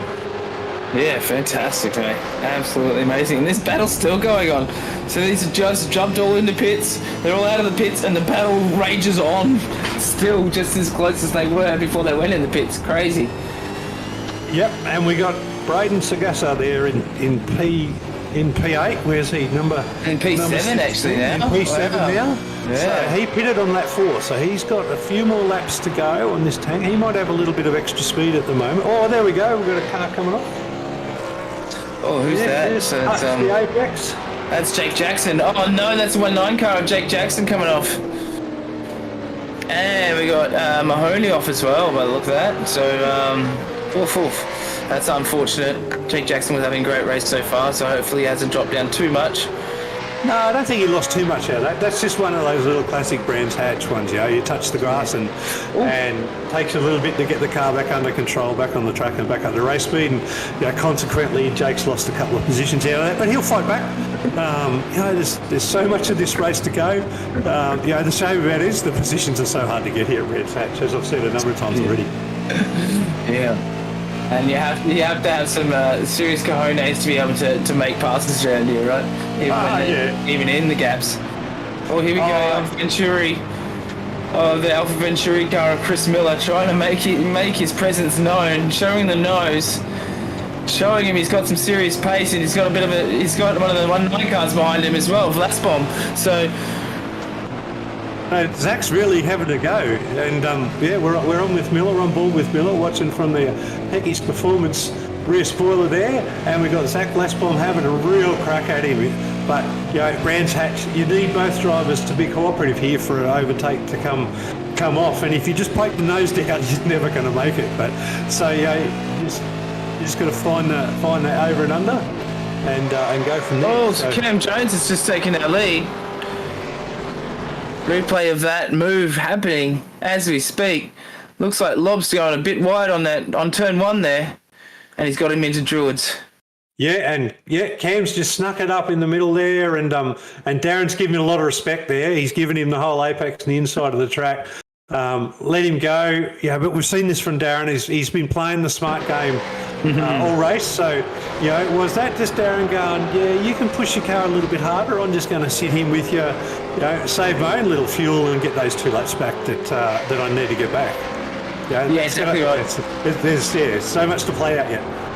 And then he's got Dave Coleman. They've got a little bit of a gap to Dave Coleman, but you see that Dave Coleman's actually clutching in a bit as well. So he's already saving a bit of gas as well. As we know, the Fishy Boys are masters of it. We've said many times, but you can definitely hear he's being smooth, clutching in, just really just rolling off the throttle, real gradual, squeezing back on the throttle, nice and gentle, keeping enough gap to that 1-9 car behind him, but still keeping enough.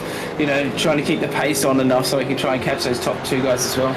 Yeah, that's right. I mean, that clutch technique that they use, they must have second clutches set up in these cars. I've got to tell you, I tried to do it originally, and I pushed my foot on the left-hand clutch and missed my braking marker and spun the car and straight in the fence. I can't do that in a race. And these boys just do it naturally. So, so they've either got some secret paddles or something going on for their clutching. But I'll tell you what, it's a classic team tactic for the Fishy Boys. Oh, it is. And I was actually talking to one of the Fishy Boys. Don't remember who it was, and I was saying that one of the boys actually, in some races, actually turns the car off to actually, and it'll just restart it when he's coming into a corner. It's like, what? And they're like, it scares everybody, but he's like, he can save the most out of all the Fishy Boys. And I was like, wow, that's crazy. I think that's a Blake Delaney trick, isn't it? I think it is a Blake Delaney. That is a Delaney. That's who it was. I knew it started with B. Yeah, you might have to call that the Delaney Delight, I think. So. That's awesome. Talking about Fishy Boys, we've got Michael Whiting just putting the pressure on Mr. Harry Dodds now. Woohoo! Doddsy likes a bit of pressure. Oh no, Dave Coleman off. Dave Coleman off on the side there. What's going on? He goes to the commentator. Oh no! Apologies from the comms booth. We will get a replay on that in a second, so we can have a bit of a investigation. But we've still got this action going on with Michael Whiting. So replay coming up now. Oh, he's just too much curb.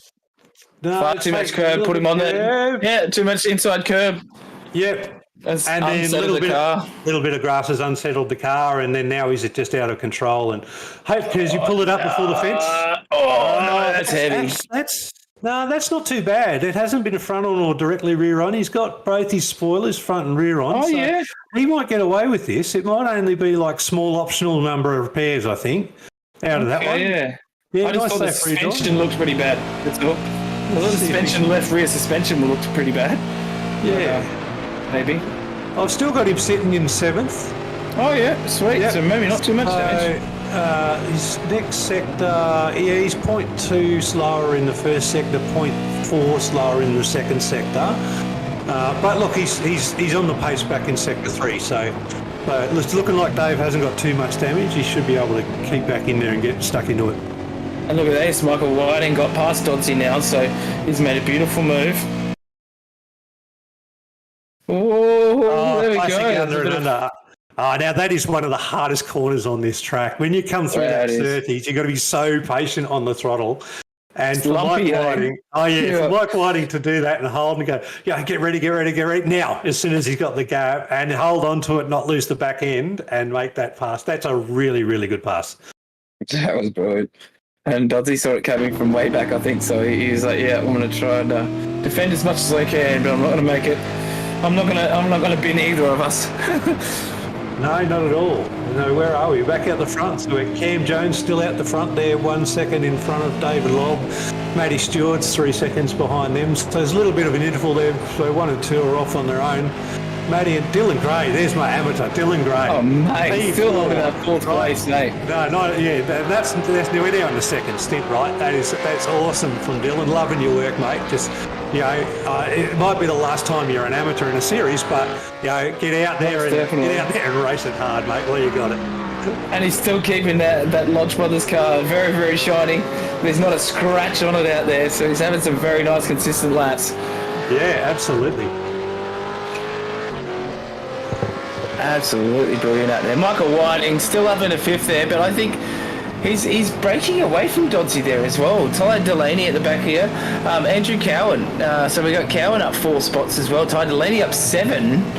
Come on, he's profited from a few people's mistakes, like Brady Sagassa, Troy Dooley, and we've got obviously Bruce Tannick. He's down to 23rd. Seems like he's back out, but he had to have a 12-minute pit stop. Wow, that was crazy. So I've got Bruce 12 laps down, so I think Bruce might circulate and get out there and hopefully can get a classification for the finish. But I've got to tell you, there's a real race going on here between Miller and Zach Blasbaum. Zach is putting that pressure on. He is just sitting there. He's 0.25, but under half a second he is maintaining that lap after lap at the moment. And he's going to the inside. There was a lock-up. There you go. Curse of the commentator. As we speak. Wow, Chris Miller. That was a good recovery from Chris Miller after that lock-up. Oh, mate, that could have gone south real quick. And what do you think Zach's like? He's like, oh, yes. Oh, no. Oh, no, yes. So, I think, Zach, settle down there, mate, and just get in there, get that rhythm going back again. Put the pressure on him. Yeah, and look, the pressure's working, Zach, so... Yeah, the pressure's working. Yeah, the closer, the more pressure, and just you just gotta make the driver in front of you have an extra thing to think about, don't you? It's not just the apex; it's where's that other car in the braking point? Yeah. Where's that other car? Fill his mirrors with your car. Yeah, fill his mirror. Get in and out. Do everything except for flash your lights because it's a fair competition, right? Mate? Yeah, I hate that. Hey, that makes me instantly pretty angry on track if someone starts flashing their lights at me. Yeah, if it's unjust, if you're taking the piss on the blue flag too much, but I can understand that sometimes. But if it's just out of a bit of arrogance, that's a bit rough, I think. Blue flag and multi-class racing, I think it's all fair game. But when you're racing like this, I think the pressure, the real sportsmanship pressure is just getting up there close, in and out of the mirrors and things like that. And that's what Zach's doing to Chris there, and he's not letting up at all. And that's the thing, in real life, that's the beauty and such the excitement about V8 supercars, and that's why even in simulation and iRacing, just as fun, just as much action, just as close, skillful driving as we see out when the season is live in real life. It'll be great to see those Gen 3 cars coming out this year as well. We've seen quite a few of the new liveries being unveiled, which has been pretty cool, and there's still a few to be announced for the V8 supercars for Gen 3 for this season, so it's going to be really, really cool to see the change in the Mustang and some Camaros, and see what else comes out of the woodworks as well. Everybody in this race has had a lot of time to drive these cars. I'm really looking forward to when the Gen 3 cars come out on iRacing and see how quickly people that are fast in these cars can transition to the Gen 3. True. I think the easiest thing to do will be apply paint, but the cars are going to have different aero, different grip levels, all sorts of things. So, fundamentally or theoretically, they're going to be a different car to drive, and it's going to be like learning. Maybe it's not going to be as big a step, but it'll be GT3 to GT4. That type of concept, you just got to step back with some of the things that you get. These guys are, these cars are a little bit of a pig to drive anyway, but hopefully the new one's a little bit nicer. Yeah, well, they seem to be a bit wider and a bit more, possibly a bit more starts, maybe. So, and a touch more aero. So, yeah, who knows? Yeah, you're probably right. They're going a bit more down the road of taking a couple of pages out of the book of the GT3 cars, but obviously keeping those traditions as no ABS, no traction control, sequential shifters in there, plus clutch, etc., etc. So you'll see these guys in real life, as you see in iRacing. It's all these guys heel and towing as they're downshifting to blip those, to match those revs on the down changes and stuff like that. So. Yeah, and everybody with a sequential shifter on their sim will breathe a sigh of relief that they can still use it, right? So.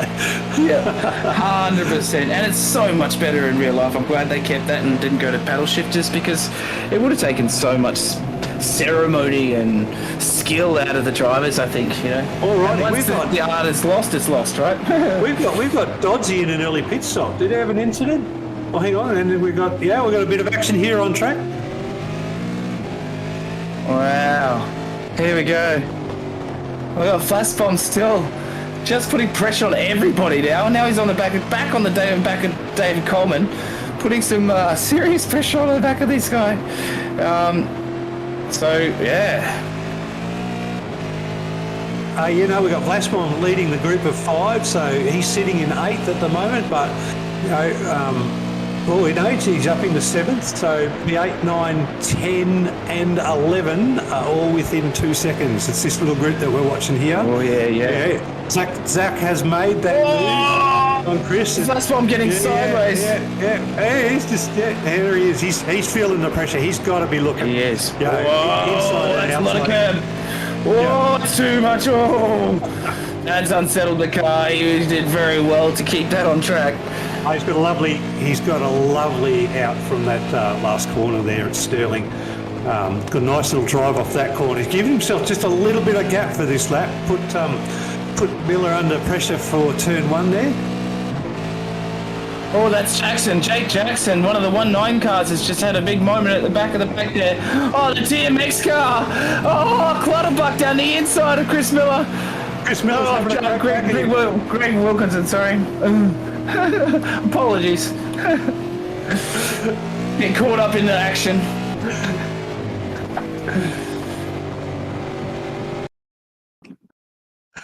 And here we go. He's done it all to himself. Yep, on his own right now, heading up towards. Oh, full locker. Oh, that must. Oh, I think he must have gone down, shifted gears too early, locked up the back brakes, looking at that, and then just lost control and had a bit of a spin. Yeah. Oh, so easy to do as well. Grass on the left. Oh yeah, he was braking on the grass. That's why. Just touch the grass on the left there. Oh, even a centimetre of it. Yeah. Oh, wow. Well, he could have pit manoeuvred himself, so it wasn't that bad, I suppose. Almost, yes. Oh, wow. And we've still got Chris Miller putting pressure on the back of Zach Vlasbom. So I think I've got the names right this time. Good on you, Toddy. Here we go. Oh. Yeah. These two movers and shakers at the back of the pack here. On the mid-pack here, we've got 15th and 14th. This battle on for 14th place here between Cowie and Ty Delaney.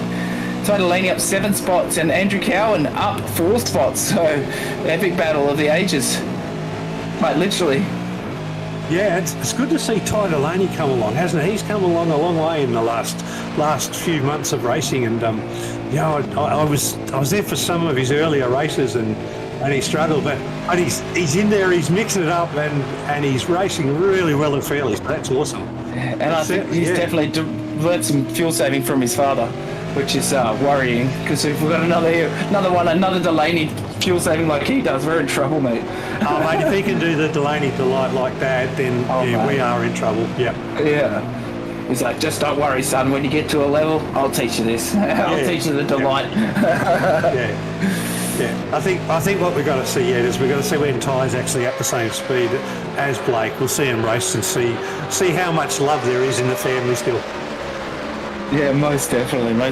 Yeah. And as we come to the halfway point in our race here, guys, so it's been all action so far. Some really amazing racing, some close racing, and we've seen some through about the middle part of this race, we've seen some gaps open up and some people playing some strategy, like Lob's playing right now.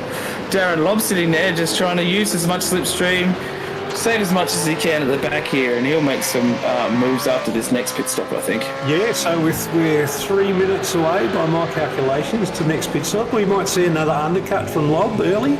Remember, he went too early, so Lobby might go in again early. We're just about up to that round of pit stops, and I think it'll be interesting. And what will be really interesting, what happens at that 58-minute mark, which is the mark to get home. Do they pit early or do they hang on? I think the Brands Hatch, if you're up the front. Cowie! Was it Ty? Was it? Oh, it was too. Yeah, it was. I apologise to you, man. That is a classic commentator's curse. I was just talking you up. Ouch. We got Alex McManus on track in the Mustang there. Just trying to stick onto the back, maybe trying to save a bit of fuel there. Yeah, Alex has been quiet tonight. He's been sitting there fighting. Yeah, sitting there like there's Lobby in pit lane. There you go. Second undercut. No, I think that's a full tank for Lobby because he came in 2 minutes earlier than everybody else remembers, so 2 laps earlier. Oh yeah, true. That's a full stint. I think he might get another chance for an undercut. And I'll call it because the critical lap is in 16 minutes, right? So he doesn't need this whole tank of fuel. He could probably come in with 8 laps less, take that fuel, and then he might get a big jump. But, look, the others have got their own strategies, and this will play out. So far, no safety cars. Yeah, no safety cars, yeah. Oh, wow. I thought there was going to be bedlam here, but who knows? These guys have been very, very respectful, very, very quick, putting the pressure on each other and all the rest of it. And fortunately, the mistakes that people have made, a lot of them have been personal error. Whoa! Woo-hoo! Is that Ty Delaney's back on? He's back on the speed again. He's just lost one spot there. Did he lose that too? So Dodds just got around again. Yep, so Harry Dodds and Ty, I think they've had plenty of battles together anyway, so they'll respect each other and get on with the race, but they're going to be coming up to their pit stop as well very shortly. They're all on the 29th lap, so they've only got to have 1 or 2 left to go. Maybe Ty's just getting a little bit upset with the low fuel and missed a brake bias change or something that he might have needed as the fuel tank came off, but we'll see what happens and see if we can work that out at some. Yeah, Mr. Michael Whiting is in the pit lane. The purple fishy car is in the pit lane there, so he's only done a 19-second pit stop, so he's probably taking a bit more the first stop, a bit less this stop. Yeah, so it was just over 21 seconds, 21.3 seconds for Lob's last pit stop. So that's interesting. He's definitely, as you were saying, taking.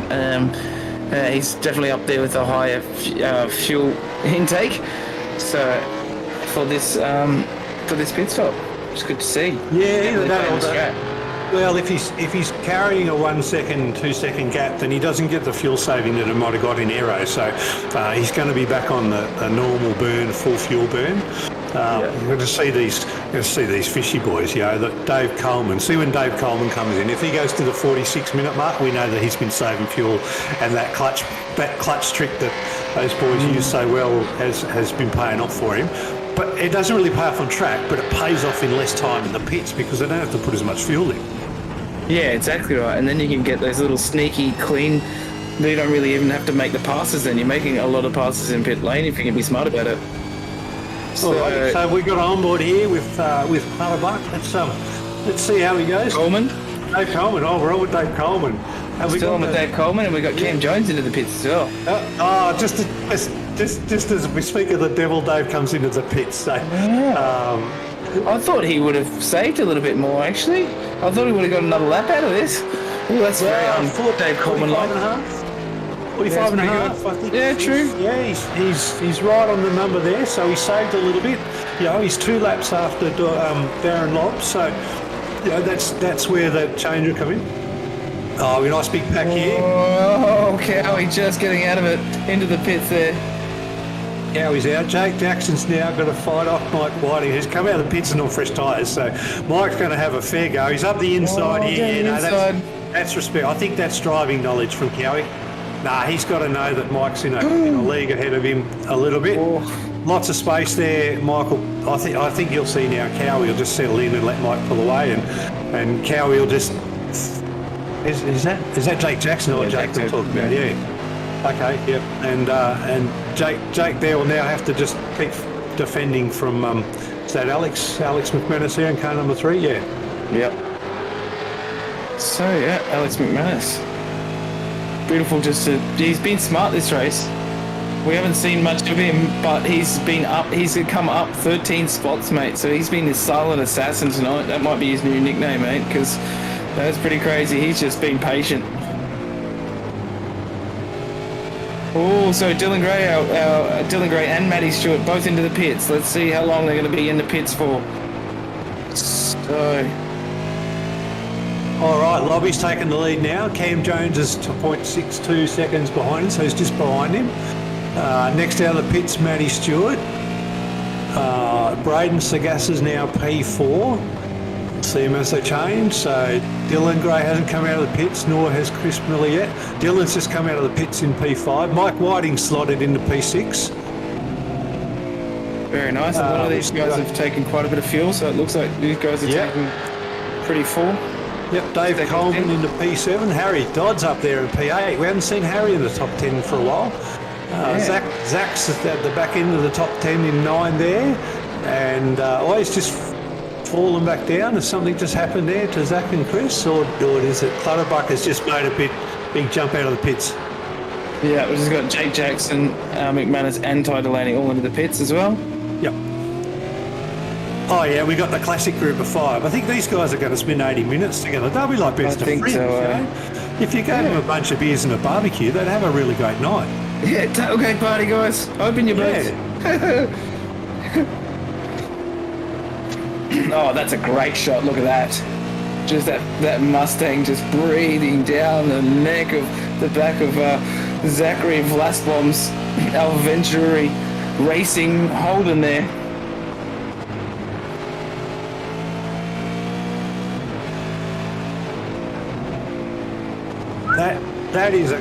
This is just a classic. I know we spent a lot of time with this group, but it's just the best part of the race at the moment. I mean, we have 5 cars within a second and a half of each other, and Wilkinson's just got tagged onto the back of him now.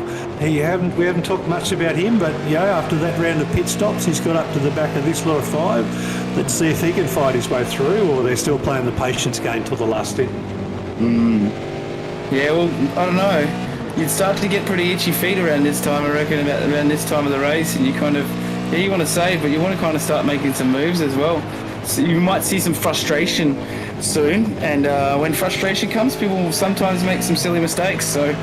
It depends how good your crew chief or your spotter is, because if we hit that 58-minute mark, that critical time mark for the last pit stop... Yeah. Oh, it's on. Darren Lobb just under pressure from Cam Jones whatsoever. I think Lobb's going to let him go again and just use the draft again. A bit of bump draft. Oh! Don't touch the grass there. Don't touch the grass, boys. We'll see what happens. Lobby just... Oh, come on. That's some serious car control for him to keep that. That's awesome. Cam's got a bit of a run here. We're going to have a dive. No, he's not going to have a dive. A bit wide there from Lobby for that corner. I didn't think he'd go that wide. He's got a good run though into turn 2. He's got a good run there into Druids. He's gonna save that. Mate, these boys will fight. There's like a paddle pop stick between them. It's crazy. Oh, here we go. Some back markers, guys. We've got some back markers. This is going to start getting interesting now. Woo.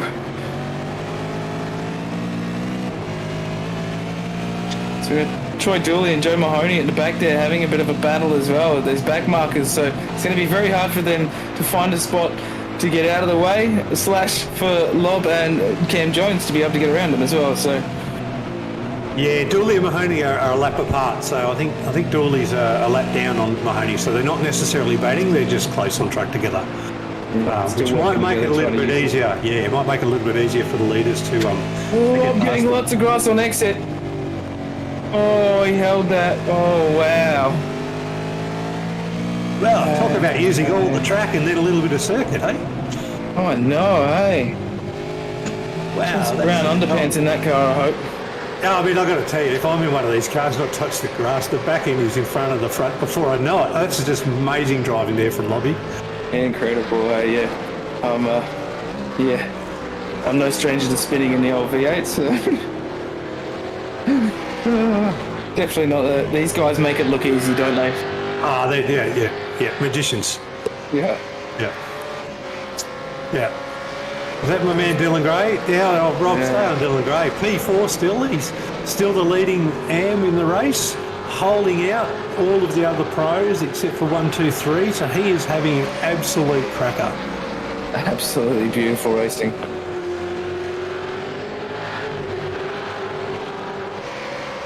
So currently for our top 3 in our pros is Mr. Darren Lobb, followed by Cam Jones and Matty Stewart, and the top 3 for our AMs is Dylan Gray in first, having a great race sitting there. We got Zach Vlasbom in second in our AM, and Mr. Clutterbuck there in third for our AMs as well there. So great racing from these guys, but as we've seen quite a bit of these guys on track, because this is where the battles have been at. We've seen a lot of these guys at the front just absolutely battling from both AMs and pros, and it's great to see people like Dylan Gray from the AMs coming all the way back up through the pack. And some early incidents that's really dropped back Dr. Nash, Bruce Tannick, Troy Dooley and Mahoney. Oh, look, Darren Lobb's just come off out of turn 1, touched a little bit of dirt. Cam Jones is up the inside. They are side by side out of Druids. Here we go, heading towards Grove Hill. Oh, no, he's touched a bit of grass. Oh, he has. That was... There a race control car call there? Yeah, I think it was almost touched and they got a bit gun-shy next to each other. Or maybe a bit of net code, maybe. Let's have a look, yeah. There's no race control call, so maybe it is a little bit of just looking after each other. Yeah. Oh, yeah. Just a little dodge there. Look, again, that's classic car control from Jonesy, because that's the sort of thing that'll put you and me into the fence. He's held on. I would have been flipping over those barriers, up the hill, flip over the barrier. Yeah, and it's cost him like a second on Lobby, but I'm sure he'll fight that back. And Lobby's caught up to those back markers now. He's going to start waking their way through traffic. But I've got to tell you, this group of 6 that we've been watching all the time, one of the things that stands out to me is the first 3 in this group of 6 are amateurs and the back 3 are pros.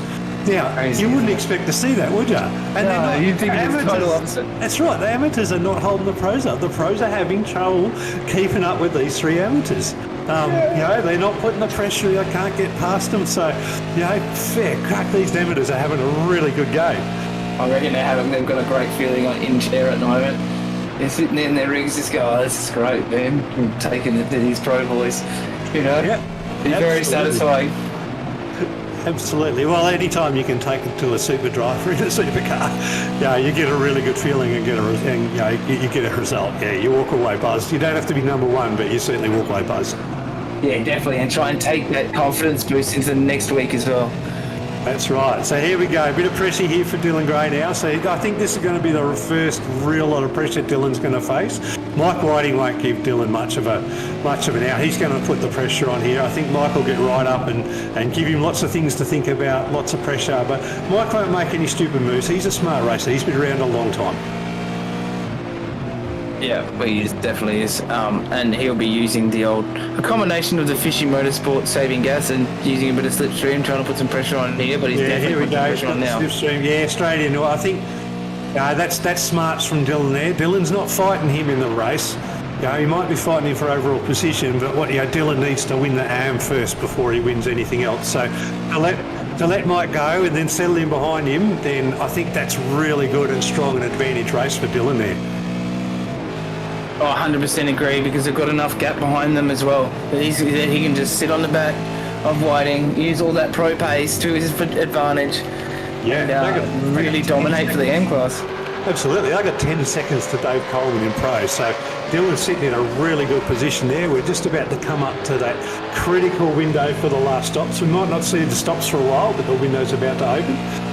But that gap for Dylan, I think, is awesome for him. Absolutely, and just that confidence boost you can take into each week and stuff like that, but I'm sure they do a debrief and go, yeah, you did really well, but these are the things you could have done better and those sort of things. And he seems to be, from what I've seen, comes back stronger every week. So, and he's definitely one to watch, and not just in the V8s as well. He's definitely one to watch in autocars. So look out for Dylan Gray. He'll be pushing his way through the back. Oh yeah, but you'll get the attention of the handicapper soon. That A won't stay there too long, I don't think. Yeah, no, exactly right. Yeah, you put your yeah. Don't put your head too far out of the pit, you know. Keep your head in the parapet, they say. That's the one. Yeah.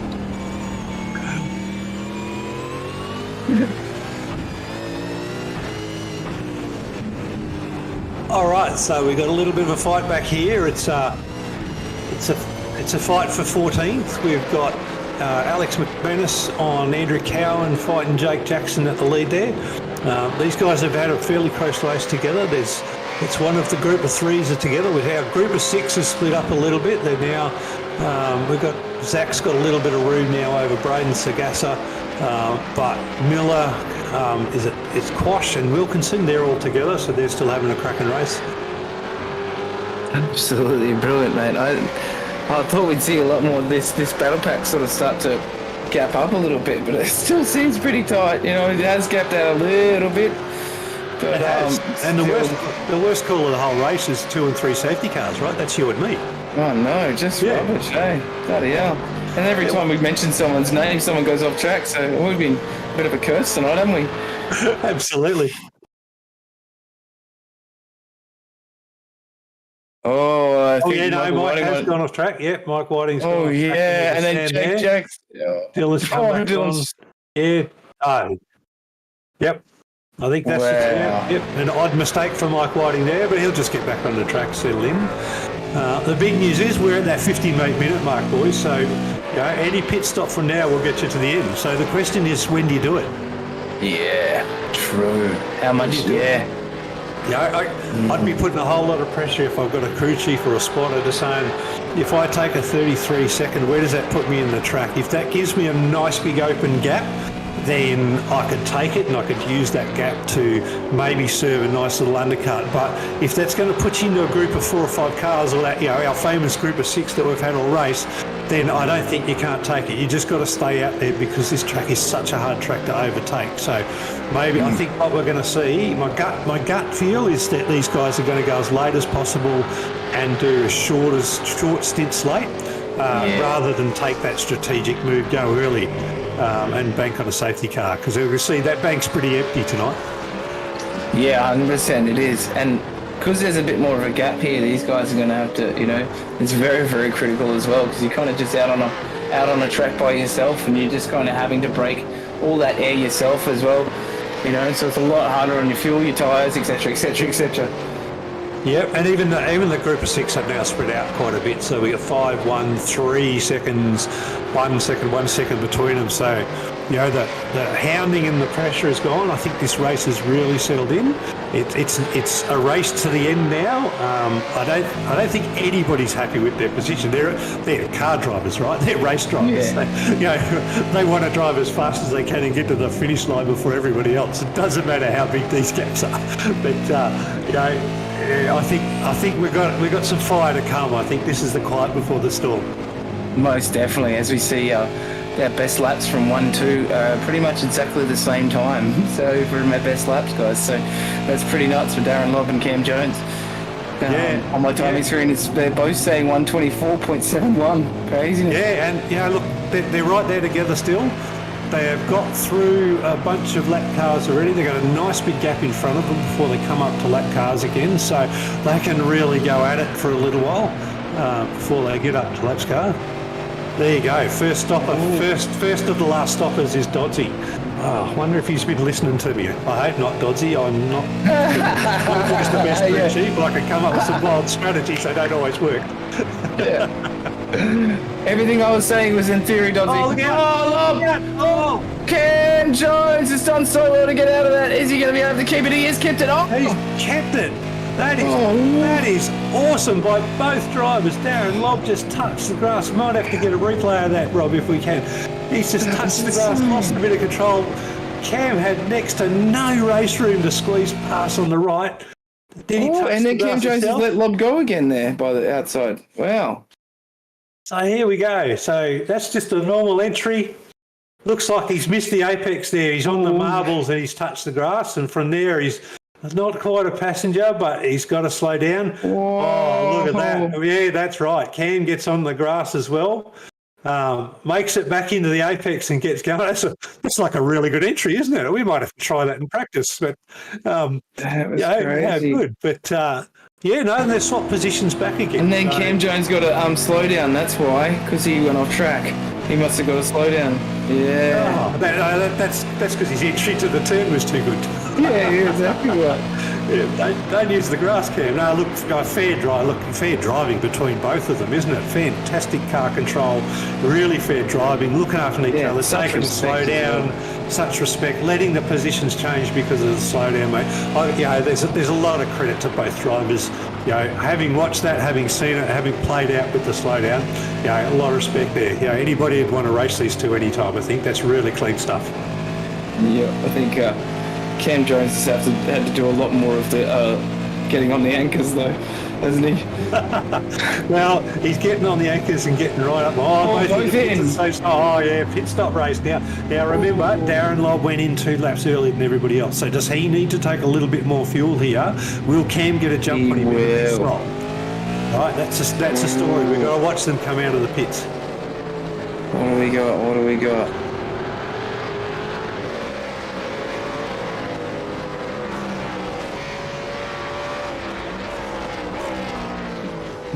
for these guys? Oh, so Cam Jones is second and a half. Almost 2 seconds on him. Yep, that was the pit difference. stop. That was that first pit stop's done that to Lobby. He's lost that position then because of that win that he had in the first pit stop. Oh, and look at that gap. He is just pedal to the metal, just full send now, Cam Jones. Absolutely opening that gap up straight away. Matty Stewart back up into first place.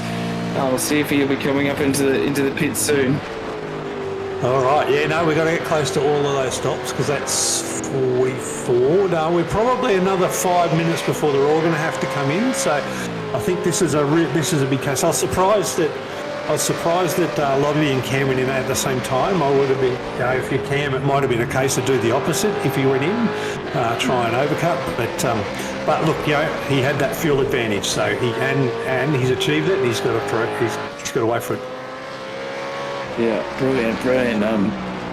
Brilliant tactics and strat there from Cam Jones. So it looks like he might run away with this if you can just be patient and not make any mistakes like we've been saying.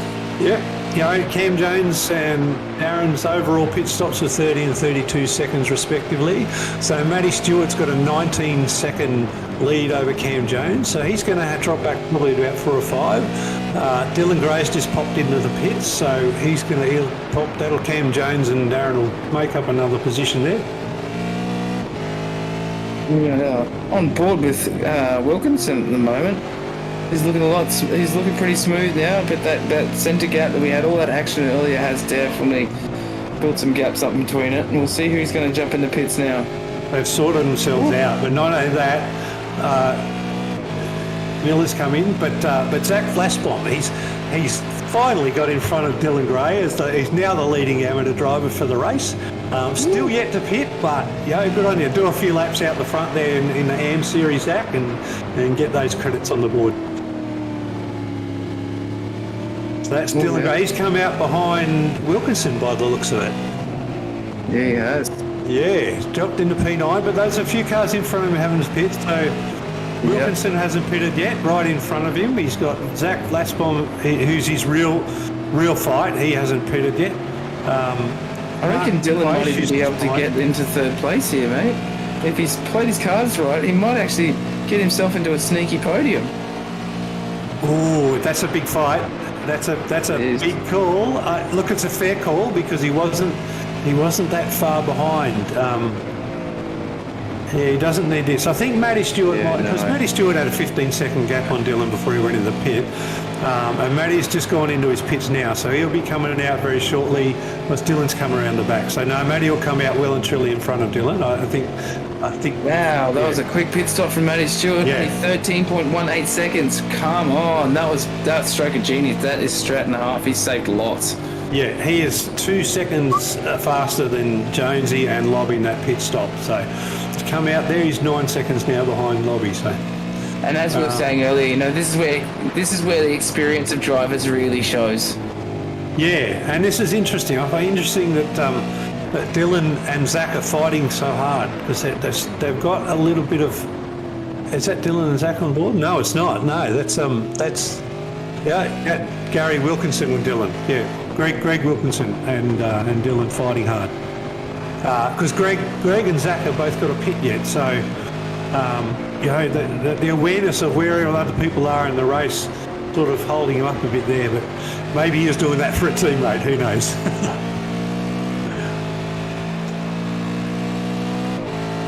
All right, so Zach's done his pit stop in that last lap, so he's come out now, so that's settled. So the amateur class is Dylan with Zach, and we've got Quaishi in P11. Are they all pitted? Yeah, they're all pitted. Ty Delaney. We've got a few who haven't pitted yet. Dave Coleman hasn't pitted. Yeah. Yep. So we've got Dave Coleman in P4. We've got Sagassa in P5. We've got Wilkinson in P6. Still yet to pit. So these guys, it's not settled yet. So they'll drop a few positions as they pit. You know, the pit stops are getting a little bit shorter the later they go, so we'll see how they go. Braden Sagassa's in the pits now. Correct, he is. I just had a bit of a message from Toddy. He's got the blue screen of death on the computer.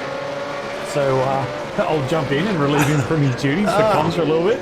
Oh, that's where Toddy's gone. That's why I'm doing all the talk. So Toddy's just had the blue screen of death there, everybody. He's left the guest commentator to it, and I'll see how I go. But look, the race is looking fabulous. Yeah, Cam Jones, Rob's going to come and join me for a little bit while we get Toddy back. Hey, I haven't had comms with you for a while, Pete. Come on, this is good fun, mate. As we see Matty Stewart on the back of Dave Coleman here, really getting itchy, but Dave's still got that pit stop to make. He's still got to get that last stop through. He's got 12 minutes. Yeah, has he saved enough, though? That's my question. Well, has he saved enough? He's got to be right on the limit, right, of the 22, 44, 108 type, pit strategy. So I think I'd expect to see Dave in this lap. There he is, nice tight, yeah. There he goes, nice tight in that lap. Yeah, Matty was probably getting itchy feet anyway. I reckon so.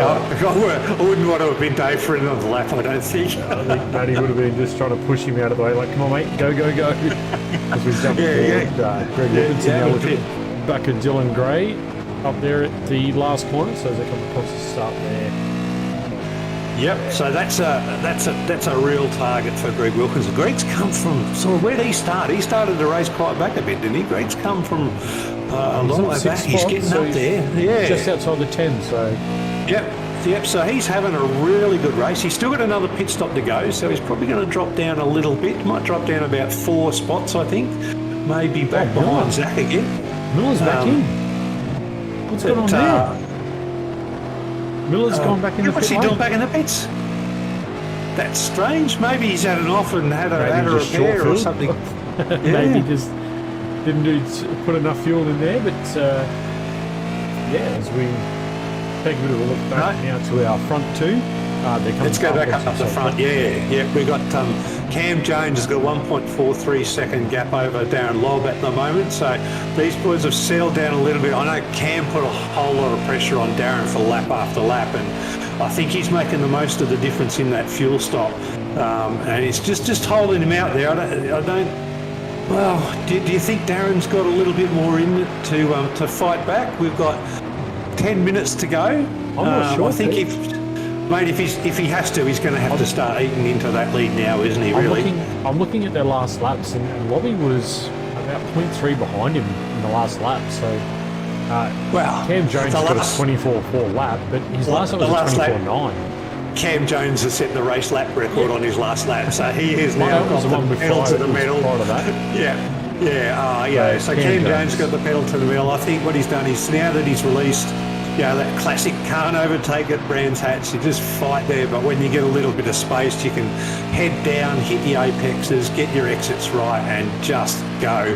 And I think Cam's making the most of that. I'm not sure that Darren's going to have the ability to get up to lobby, but he's got a nice 9-second gap over Matty Stewart. So, with 10 minutes to go, he can either put his head down and try and chase and see what he's got, or he can settle and use that 9-second gap and just take an easy P2. Well, I mean, if I'm in Lobby's position, and I probably won't be very often, but if I am, I'm sitting there and thinking 10 minutes or just under 10 minutes left. I don't need to do anything silly. I just need to get the checkered flag at this point. I've made it this far. I just want to get the flag, so I'd probably settle in and just take a P2 and just try and manage that gap back to Matty Stewart. Yeah, I've seen you drive, mate. I'll get the bottle of Mulligan out if you're finishing P2. Hey, and look, if you have a look at where they are in the series, Darren Lobb, he's not a championship contender. He's just a race contender here. So, but Cam Jones, Matty Stewart, and the missing Jamie Dyke tonight. Cam Jones out there, so I think a nice P2 would settle there for Darren. He's got nothing really to gain, but he's got a P2 to lose if he overdoes it here. But also, if I'm Cam Jones, I'm hoping that Darren just sits there because it gives me a bigger buffer to my main competitor, Matt Stewart. Gives me a bit more room there to play with. So I'm paying for Lobby to sit there. If I'm Matt Stewart, I think with a 20-second gap over Dylan Gray, so he's out in the open too. With 7.5 minutes to go, 8-second gap, so I don't think that gap's going to be closed. I think we're looking at it, commentators curse the pennant. Cam Jones, Lobby and Stewart as our podiums so far. The devil may talk, the devil may talk. But let's go back there, let's go down a little way. So Dylan Gray's still our leading amateur. That guy has had an incredibly good race. He's stuck it out there, not just held in the top 10 with this group of amateurs and pros. He's in the top 5, man. He's sitting there in P4. He's got a nice little 8-second gap over Dave Coleman. So Dave's got a little bit of work to do to fight him. So he's sitting in a really nice spot there. Where have we got to fight? We've got to fight still probably between, for P7. I think Zach's still got a little bit of work to do, sitting there in P7. He's got to fend off Dodsey for the rest of the race. Yeah, but Dodsey's back there.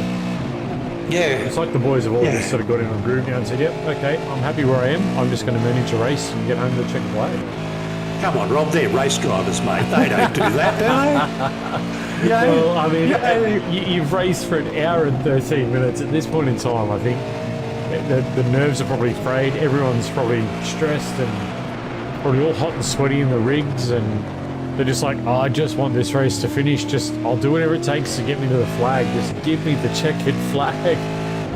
Actually, I'll tell you what, Cam Jones... They're race drivers in a race, come on, Cam Jones could ill afford a safety car right now. Oh, wouldn't that be a killer? Dare I say it, 5.5 minutes left, safety car would absolutely destroy his race.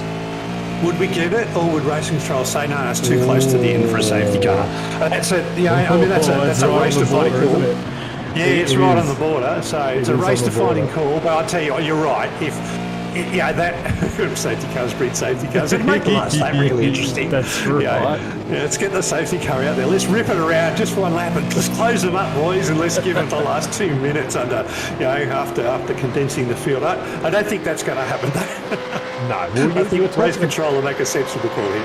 Yeah, they'll pull the pin on the safety car at this point. I mean, I wouldn't let him get involved at this stage. But you were talking about young Dylan Gray, and following that young man through his journey, we had him here on Tuesday night with the V8 Amateur, the flat-out amateur series. Actually, we just had Racing Control said 5 minutes left, no safety car, it is green flag to finish, so there we go. We're watching Dylan Gray on Tuesday night. He qualified P1, had a few issues. Oh, who was that up on the inside of Cow? Quite sure. And then he comes out in the shootout, puts it on pole again, and then goes through and wins the race. Didn't win the race without incident. Had a few little bursts and barges along the way. But I think tonight he's really stepped up and really shown that, you know, given his skill set, that, you know, probably doesn't need to be in these amateurs. You know, he probably can mix it with the big boys. And I think, we'll probably see him in there in not too distant future. Oh yeah, he'll get a handicapper notice for sure. Yeah.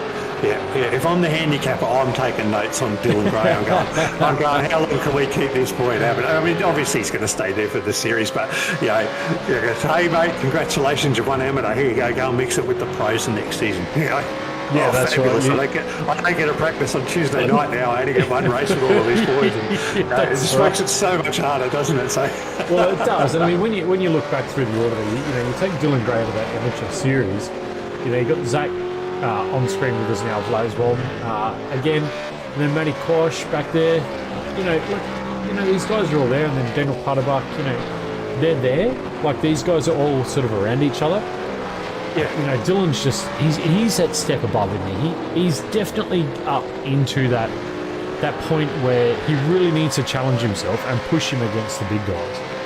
Yeah, well, he's got a near 20-second lead over Zach, so that's I mean that's a massive lead. You know, that is.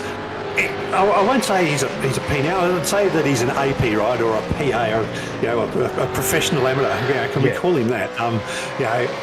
But no, look, it's just so good to see someone who's, you know, coming up through the supercars ranks, learn to drive, and obviously the time in the car is doing him so well that he can fight with the likes of, you know, Matty Stewart, Darren Lobb, and Dave Coleman. Dave Coleman's no slouch, mate. He doesn't drive these cars slowly at all. No, exactly right. Another young fellow that, you know, been following his journey, one on screen now, young Ty Delaney. Hasn't he come a long way? Yeah, like I said earlier, I was doing some race control for some of Ty's really early races when he first got into it, and, you know, and he was sort of, you know, mid to backpack speed at the time, and, you know, he was making some mistakes and other people were making mistakes on him, but, you know, he's soaking it up like a sponge. I mean, obviously Dad's giving him a whole lot of tips and tricks, or maybe he's not. Maybe he's like a typical young bloke not listening to his old man. He's listening to all the other fishy boys, right? You know, the Dave Kirby's and stuff like that. Yeah, Dad, just give you the simulator, right? And then I listen to all the fishy boys, and maybe that's where he's getting all these tricks from. And you know, and Dad's at work and Ty's on the simulator. But yeah, it's good to see him have a really good run because he's come along. But his racecraft tonight has been excellent. From what I saw 3 months ago, Ty Delaney's racecraft tonight has been so much improved. And, you know, pat on the back to the fella, because, you know, that is really what you want to see young fellas develop. You know, you can't find speed. Oh, there we go. We've got a car just about to come off, I think. Who's that? Dooley down the back ends, just had a little bit of an off from the back. He's all right. A little bit of safe rejoin. All good. He'll get back up to speed and finish off. But yeah, back on the tie, mate. His progression and his racecraft is there. He's got the speed, and the speed is developing a little bit more every time you see him. But with smart racecraft, he's going to see some solid results in his future, as long as he can keep Dad off the sim and get his own time, I reckon. Yeah, no, for sure. Well, I mean, look, you know, like you said, you know, he's a young lad. He's probably, maybe 14, 15 years old. He's got a lot of time ahead of him. And he is an absolute sponge. Like, he just absorbs so much. And I mean, Rob, we're in the last minute of the race, mate. I was going to say, 30 seconds. Look at that. We're in the last minute of the race, boys, and I've got to tell you, the commentator's curse has not played out on Cam Jones, Darren Lobb and Matty Stewart. They are setting P1, 2 and 3 respectively. Cam Jones has got this with a 1.35 seconds, so he's just maintained the same gap over Darren. Darren's probably taken 0.1 out of him over the last couple of minutes. Matty Stewart's still sitting there 10 seconds behind, so he's just been really cruising. And Dylan Gray there, the top amateur for the night, 22 seconds behind, so he'll cross the line a little bit after the boys and look into P4. So that's just massive. It should be... I think that's white flag now. Could be a white flag. Yeah, well, it should be. They just got over the line.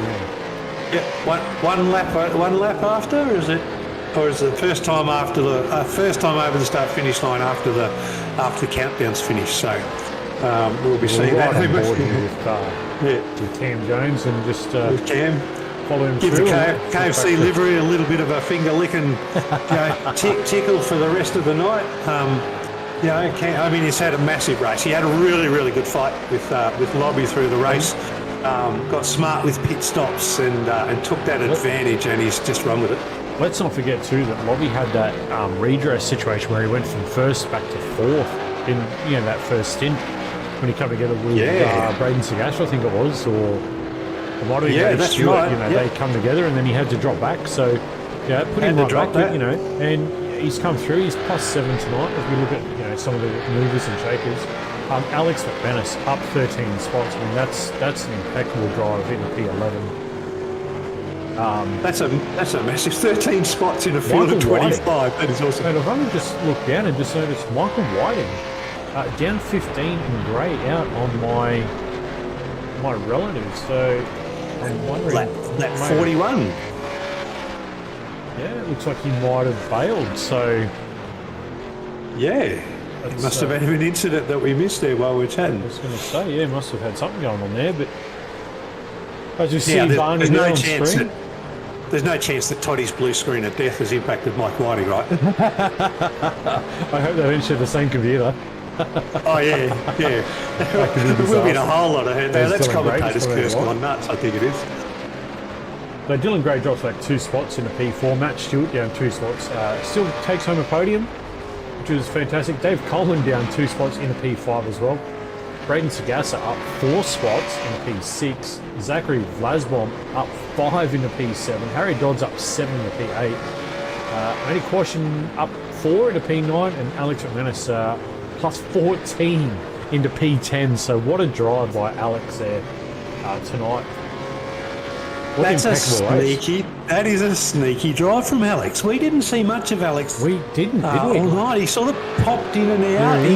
He wasn't in any of those real battle groups. He just sort of fought his way. A real smart race from Alex there to make 14 positions and finish just out of the top 10. Just stay clean, stayed out of trouble. No, he's P10. Alex is, P10. So that's what a drive from Alex. Awesome drive. Yeah, that is a fabulous drive from Alex, I've got to tell you. Wow, what a race tonight. And look, no safety car, Pete. So that again just shows you the class and the level that these guys perform at, doesn't it? Oh, absolutely. And particularly with the car, the cars that actually went off and touched the fence and, the ones that touched the grass and were able to stay on the track with the car control, that's just fabulous driving. And looks like we got Chef Toddy back. Do we have Chef Toddy back? Not sure. He's back in the room. Might have joined us for the post-race. Might have needed a break, I think. Blue screen of death, microphone of hell.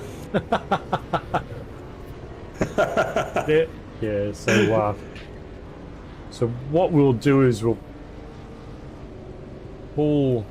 go to our amateurs first at this point. So we'll get up the race results. So we'll just pull up the AMs there. So we see young Dylan Gray there, takes out the amateurs for this round. Zachary Vlasbom in P2 and Quashi in P3. So we'll try and get those boys in the room as well. And we'll flick over to our pro results. Cam Jones. Oh, hold on. Is that showing Matty Stewart in P3? I've got Matty Stewart in P3, no. That's showing Matty Stewart on the results in P2. And Dave Cole in P3. I've got Zarin Lobb. He looks like he's just checked back here. Mate, both of my results have got Darren Lobb P2, Cam Jones P1, Darren Lobb P2, Matt Stewart P3.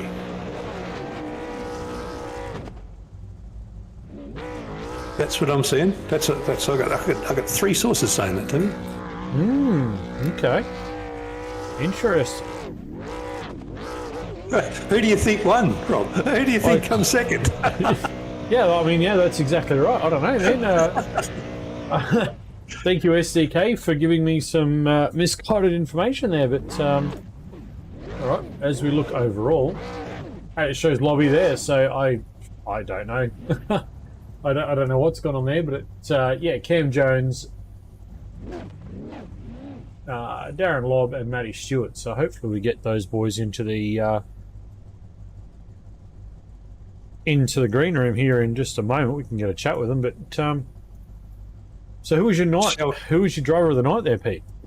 Dylan Gray, mate. I said it from the start. You know, qualifying P2 as an amateur, staying up there in the top 5. That is the driver of the night for me. Fighting off all of the other professional drivers, staying in that battle, just missing a podium. That for me is the driver of the night.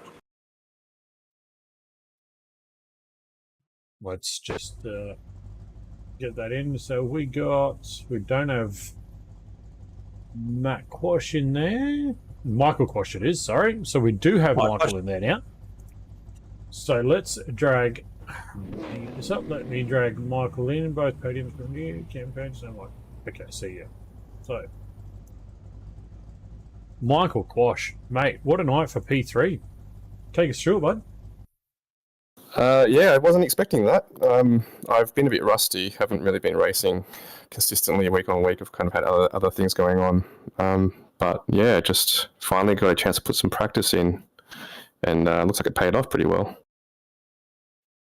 Where did you come from, Quashy? I mean, you know, you gridded 13th. We were watching a group of 6, like most of the race, and you were sort of just at the back of that, and then bam, yeah, there you are. So really good pit stops at the end. Was that the difference? Don't know, to be honest. It's all a bit of a blur. I just managed to keep it with the group in front, and it was a nice battle for most of the race, sweating bullets in between, and just managed to keep it clean. So it was good. Well, I love that analogy. Yeah, clean up the bullets, keep the brass is what they say. So, yeah, don't sweat too much. Yeah, that's it. That was a good drive, Michael. That was quite impressive to see. Up 4 spots as well from your starting position. So overall inside the top 10. So it must feel pretty good out there with some of these boys. Yeah, it was good. It was nice to be able to kind of stay within some of the pros. I think it was a bit of luck too with, I think, Steve Miller and one of the others. I think they must have gone a bit lean on the last pit stop and had to pit again, which gave me a couple of positions. But I'll take that.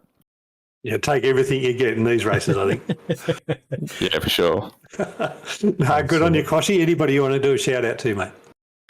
Just thanks to Dan Clutterbuck, my teammate, and TMX Global, who lets us, who we work for, and is pretty much our main sponsor.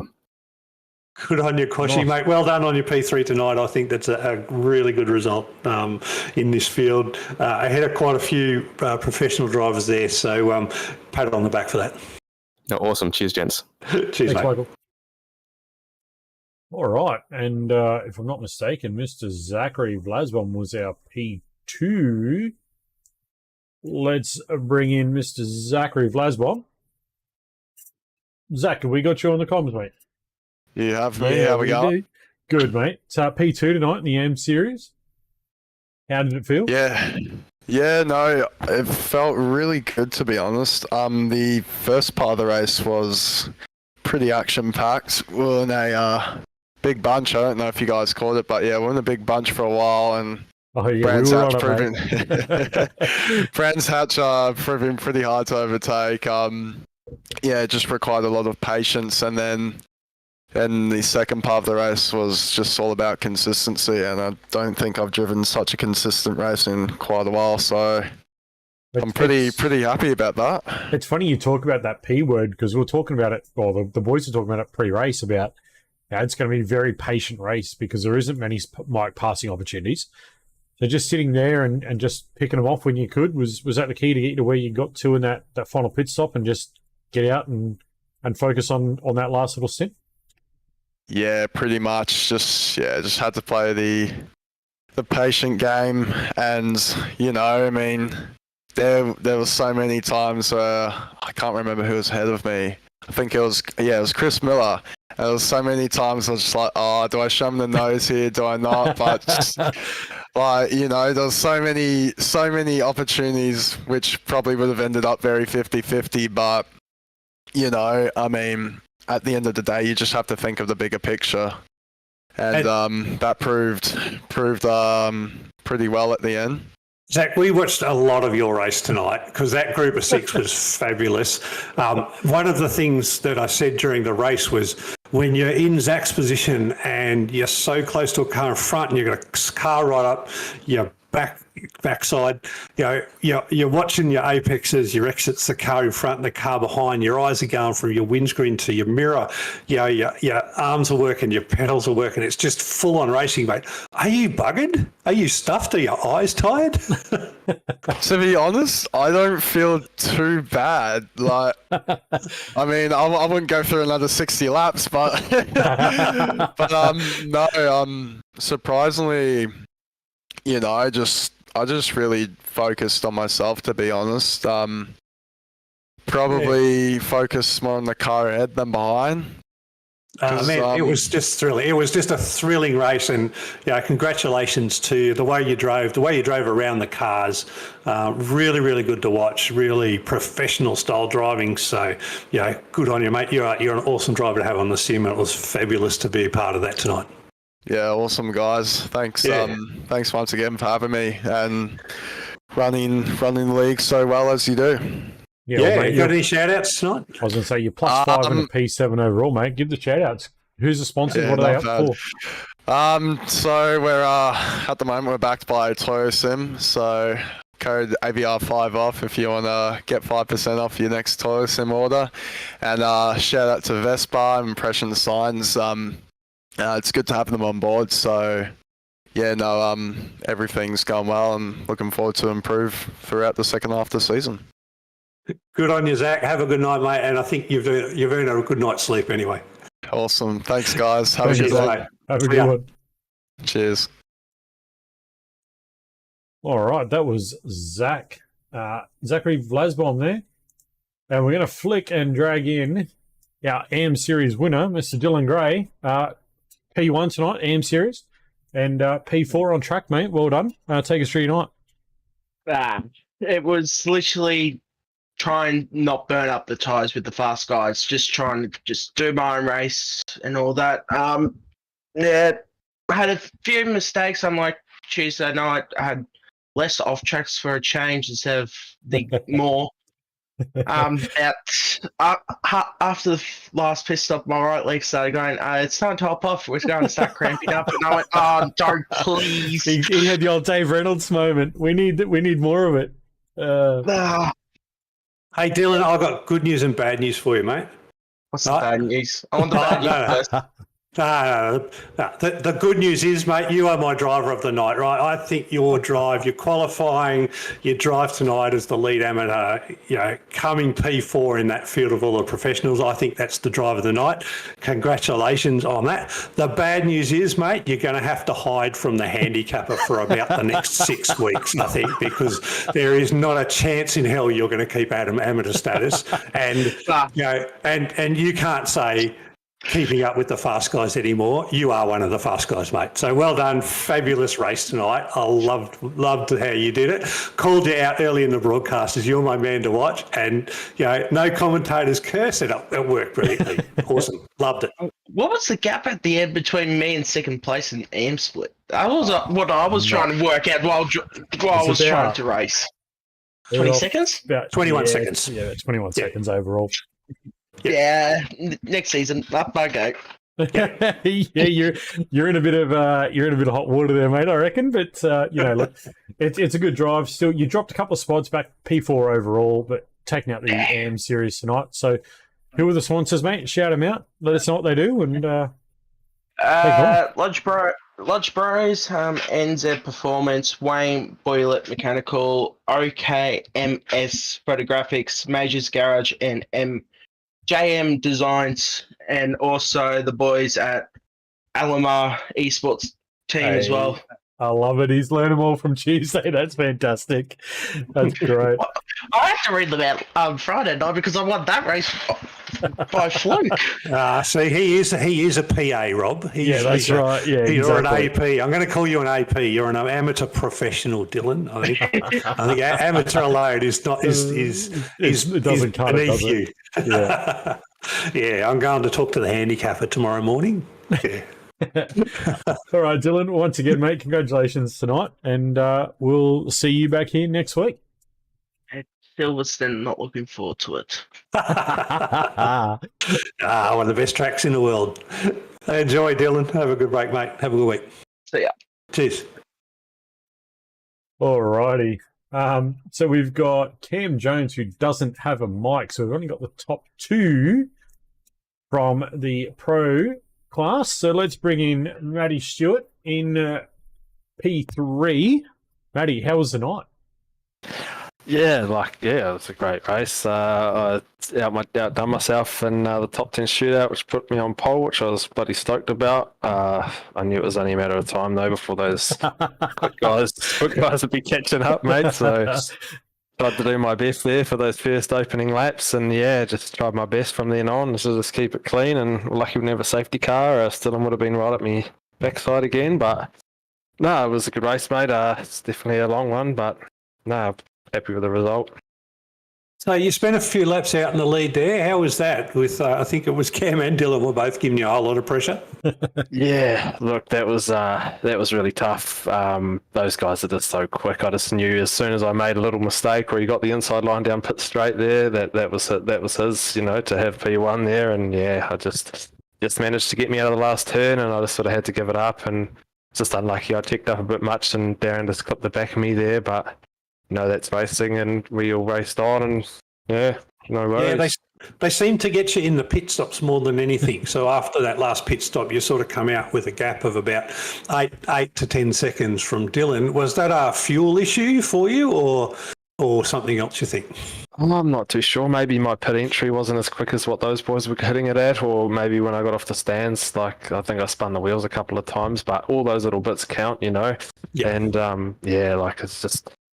They're just better on the day, I guess, Yep, mate. Can't complain about a P3 and a podium, right? So. Oh, absolutely not, mate. I was going to say, you can't say better on the day, mate. You're standing here on the podium with only a -2 next to your name, so you didn't drop many spots, though, but overall, good drive.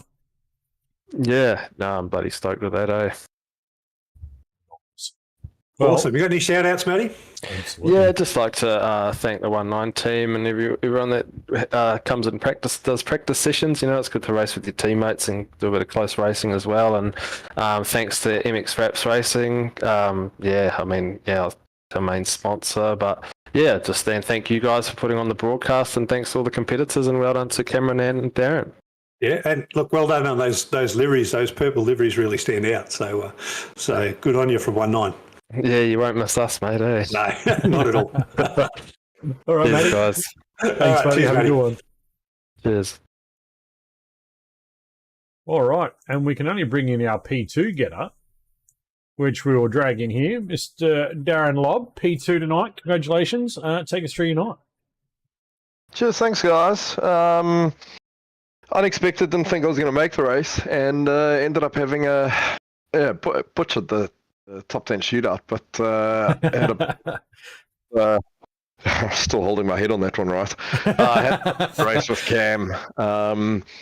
I just got a little bit over ambitious when Cam got past Matty into turn 1, and kind of just ran it in a little bit hot, thinking he'd stay on the outside, and I had to pad at the end of that lap just because I had to give up so much time to redress, and unfortunately it was just the equivalent of 2 laps on fuel, which is probably about 2 seconds that Cam had me. 1 or 2 mistakes, kind of on my out laps and first flying lap on the second and third pit stop.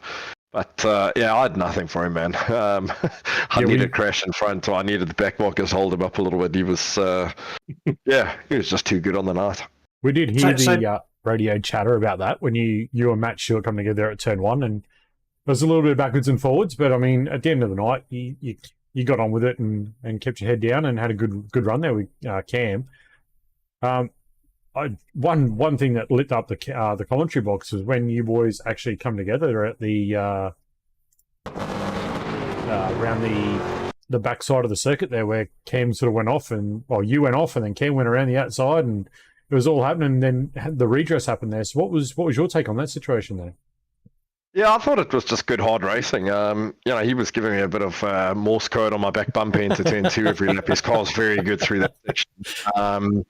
But that's the way we're supposed to race these cars. I know Cam doesn't have a mic, but I hope he didn't redress with me because I went off all on my own and he pulled a bloody good pass, 2 wheels in the dirt and made it around the outside.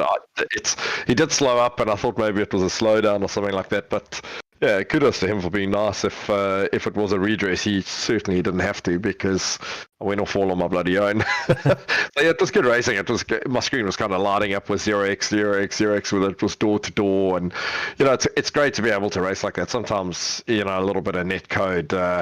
I'm laughing at Cam's putting a note up in chat now saying he wanted to pass me properly. That makes me feel even worse about it, right? wait for the bloke in front to make a mistake and then let him back pass so you can pass him properly. So anyway, I think that kind of sums up my night. Just running around there looking for pace, just not quick enough, right? But yeah, good racing. It was good fun. Long race. So at the end of your first stint, Darren, you had a little bit of an off around the back, and then you did a pit stop 2 laps before everybody else. Was that a strategy pit stop or for an undercut, or did you just have a little bit less fuel than others? No, I wanted to undercut, but when race control asked me to redress with Maddie, I was about 3 laps from our pit stop. And I had a look that I had to give up about 4 seconds. And I realised quite quickly in that first stint that Craig was pretty quick. And at that stage, I thought my only real hope is to do the redress and then pit immediately to take advantage of the new tyres.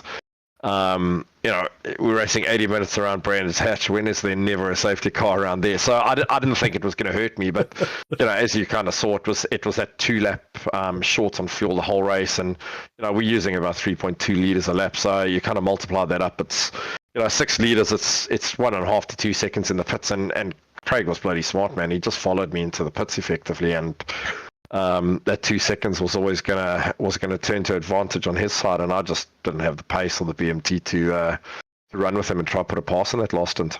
Yeah, that's how we called it. So, and it was. I'm glad you said it was an undercut attempt, because we sort of called it. And we went, you got a little bit of payback in one of your second stops, and and look, kudos to Cam, because he did work his way right up to the back here, because you had a nice 2-second lead after that undercut. You undercut 3 cars, about a 5 or 6 second undercut overall. But Cam's fought that time all the way back to be able to then take advantage of the last pit stop. So, massive. Well, I think it was a bold strategy call. I think it was a really good strategy call for the race. So well done. Yeah, sometimes you got to make up for driving average, right? And you got to try something different. So, but yeah, tonight, Cam had it all covered. So I'm not sure what happened to the rest of the guys. I thought it was going to be pretty close on pit exit after that first stop, but. I don't know. I think the rest of the field probably have a little bit of learning to do with, kind of in and out laps and just optimizing pit stops, because, we kind of came in all, I guess Craig was a little bit ahead, but the rest of us were kind of nose to tail. And, from then onwards, it was a 2-horse race with the next car 2 or 3 seconds behind us. So I'm not sure if we were doing anything smart there or if they were just a little bit, a little bit inefficient on their in and out laps. But yeah, it was good racing, man. I really enjoyed it. It's been a while since I've raced SRW, and it was good fun. No, awesome. Congratulations on your P2, man. You got anyone you'd like to give a shout out to? Yeah, man. I got to give a shout out to the family back in South Africa. I landed back in the country at about 3:00 Saturday morning, and my wife and little guy have stayed in South Africa, and from the text messages I'm getting now, my little boy is sitting watching the racing with his grandparents. He's just mad about motor cars and that sort of thing. So just a big shout out to them to say hi, I miss you guys, and then just to my team, SimRigs.com, DPR, and all our associated sponsors, my personal sponsor, Man and Racing Products. And then, big thank you to you guys. Broadcasts are awesome. Thanks, man. Hey, how old's your young bloke? He's about 20 months old now, man, and we've got a debate going on in the family whether he's going to be a race car driver or a bike rider. He's certainly favouring motorbikes at this stage, so every morning when he's at home, he's got to sit on Dad's 450 motocross bike and that sort of thing. So Mum would certainly have him racing cars, or probably side with the grandparents, and I don't know, probably running around in a bubble or something like that. Looking after himself. Only about 3 more years before he's fighting you for the sim then. Yeah, hey that's man, right. it's his favourite spot at the moment. He's got car racing noises down and my sim steering wheel down pat, so he gives a good boom boom. I'll give him a good excellent. shout out. So. Yeah. All right, thanks guys. Thanks, No worries. Zach. Have a Have a good night. Great race, mate. Good result. Yes, mate. Bye. All right. And We don't have any Cam Jones. We don't have Cam Jones, but no, up 4 spots to take the win for the Pro Series tonight. So that was a good drive by Cam. I think also the fastest lap might also go to him as well. Wow, Peter, what a night! Chef Toddy, are you back, mate? I am back. He's It back seems for the that final thing. I've gone back to my backup PC because I think the broadcast PC is it's black. It went blue screen and now it's not coming back on. So yeah, Oh, no. cool. Yeah, What a that's gonna be fun, isn't it? But yeah, awesome, man. What a night. Oh mate. Just in those last couple of laps, I missed those, and that's where all the action happened. Oh, mate, come on. Well, how about we give you the glory? You can take us out for the night, Toddy. How's that? Oh, fantastic. Thank you so much, everybody, for coming tonight. Make sure, if you haven't yet, subscribe. Please do. Everybody out there, please hit the notification bell and hit a like. Give us a like as well. Give us a big smile on our faces. Thank you so much. Brought to you tonight by Dragon RC, and brought to you tonight, our qualifying and our top 10 was also brought to you by Racecraft Simulations. So thank you. Big shout out to them. Big shout out to all the rest of our sponsors, Melville Equipment Corp, Toyo Sim, Warren and Brown Tools, and I think that's the lot.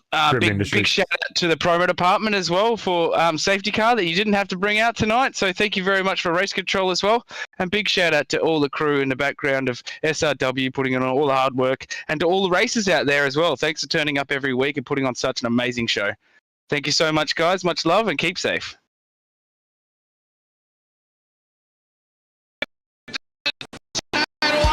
Clutch heads again. This is like Chaz Mostert and Cam Waters. Almost the same situation. Better contact going down the hill. Sam Noble wants to sniff on Dave Coleman now. Sam Noble model right now because tell you what, Bruce Tanner and Jamie Dyke just blown away from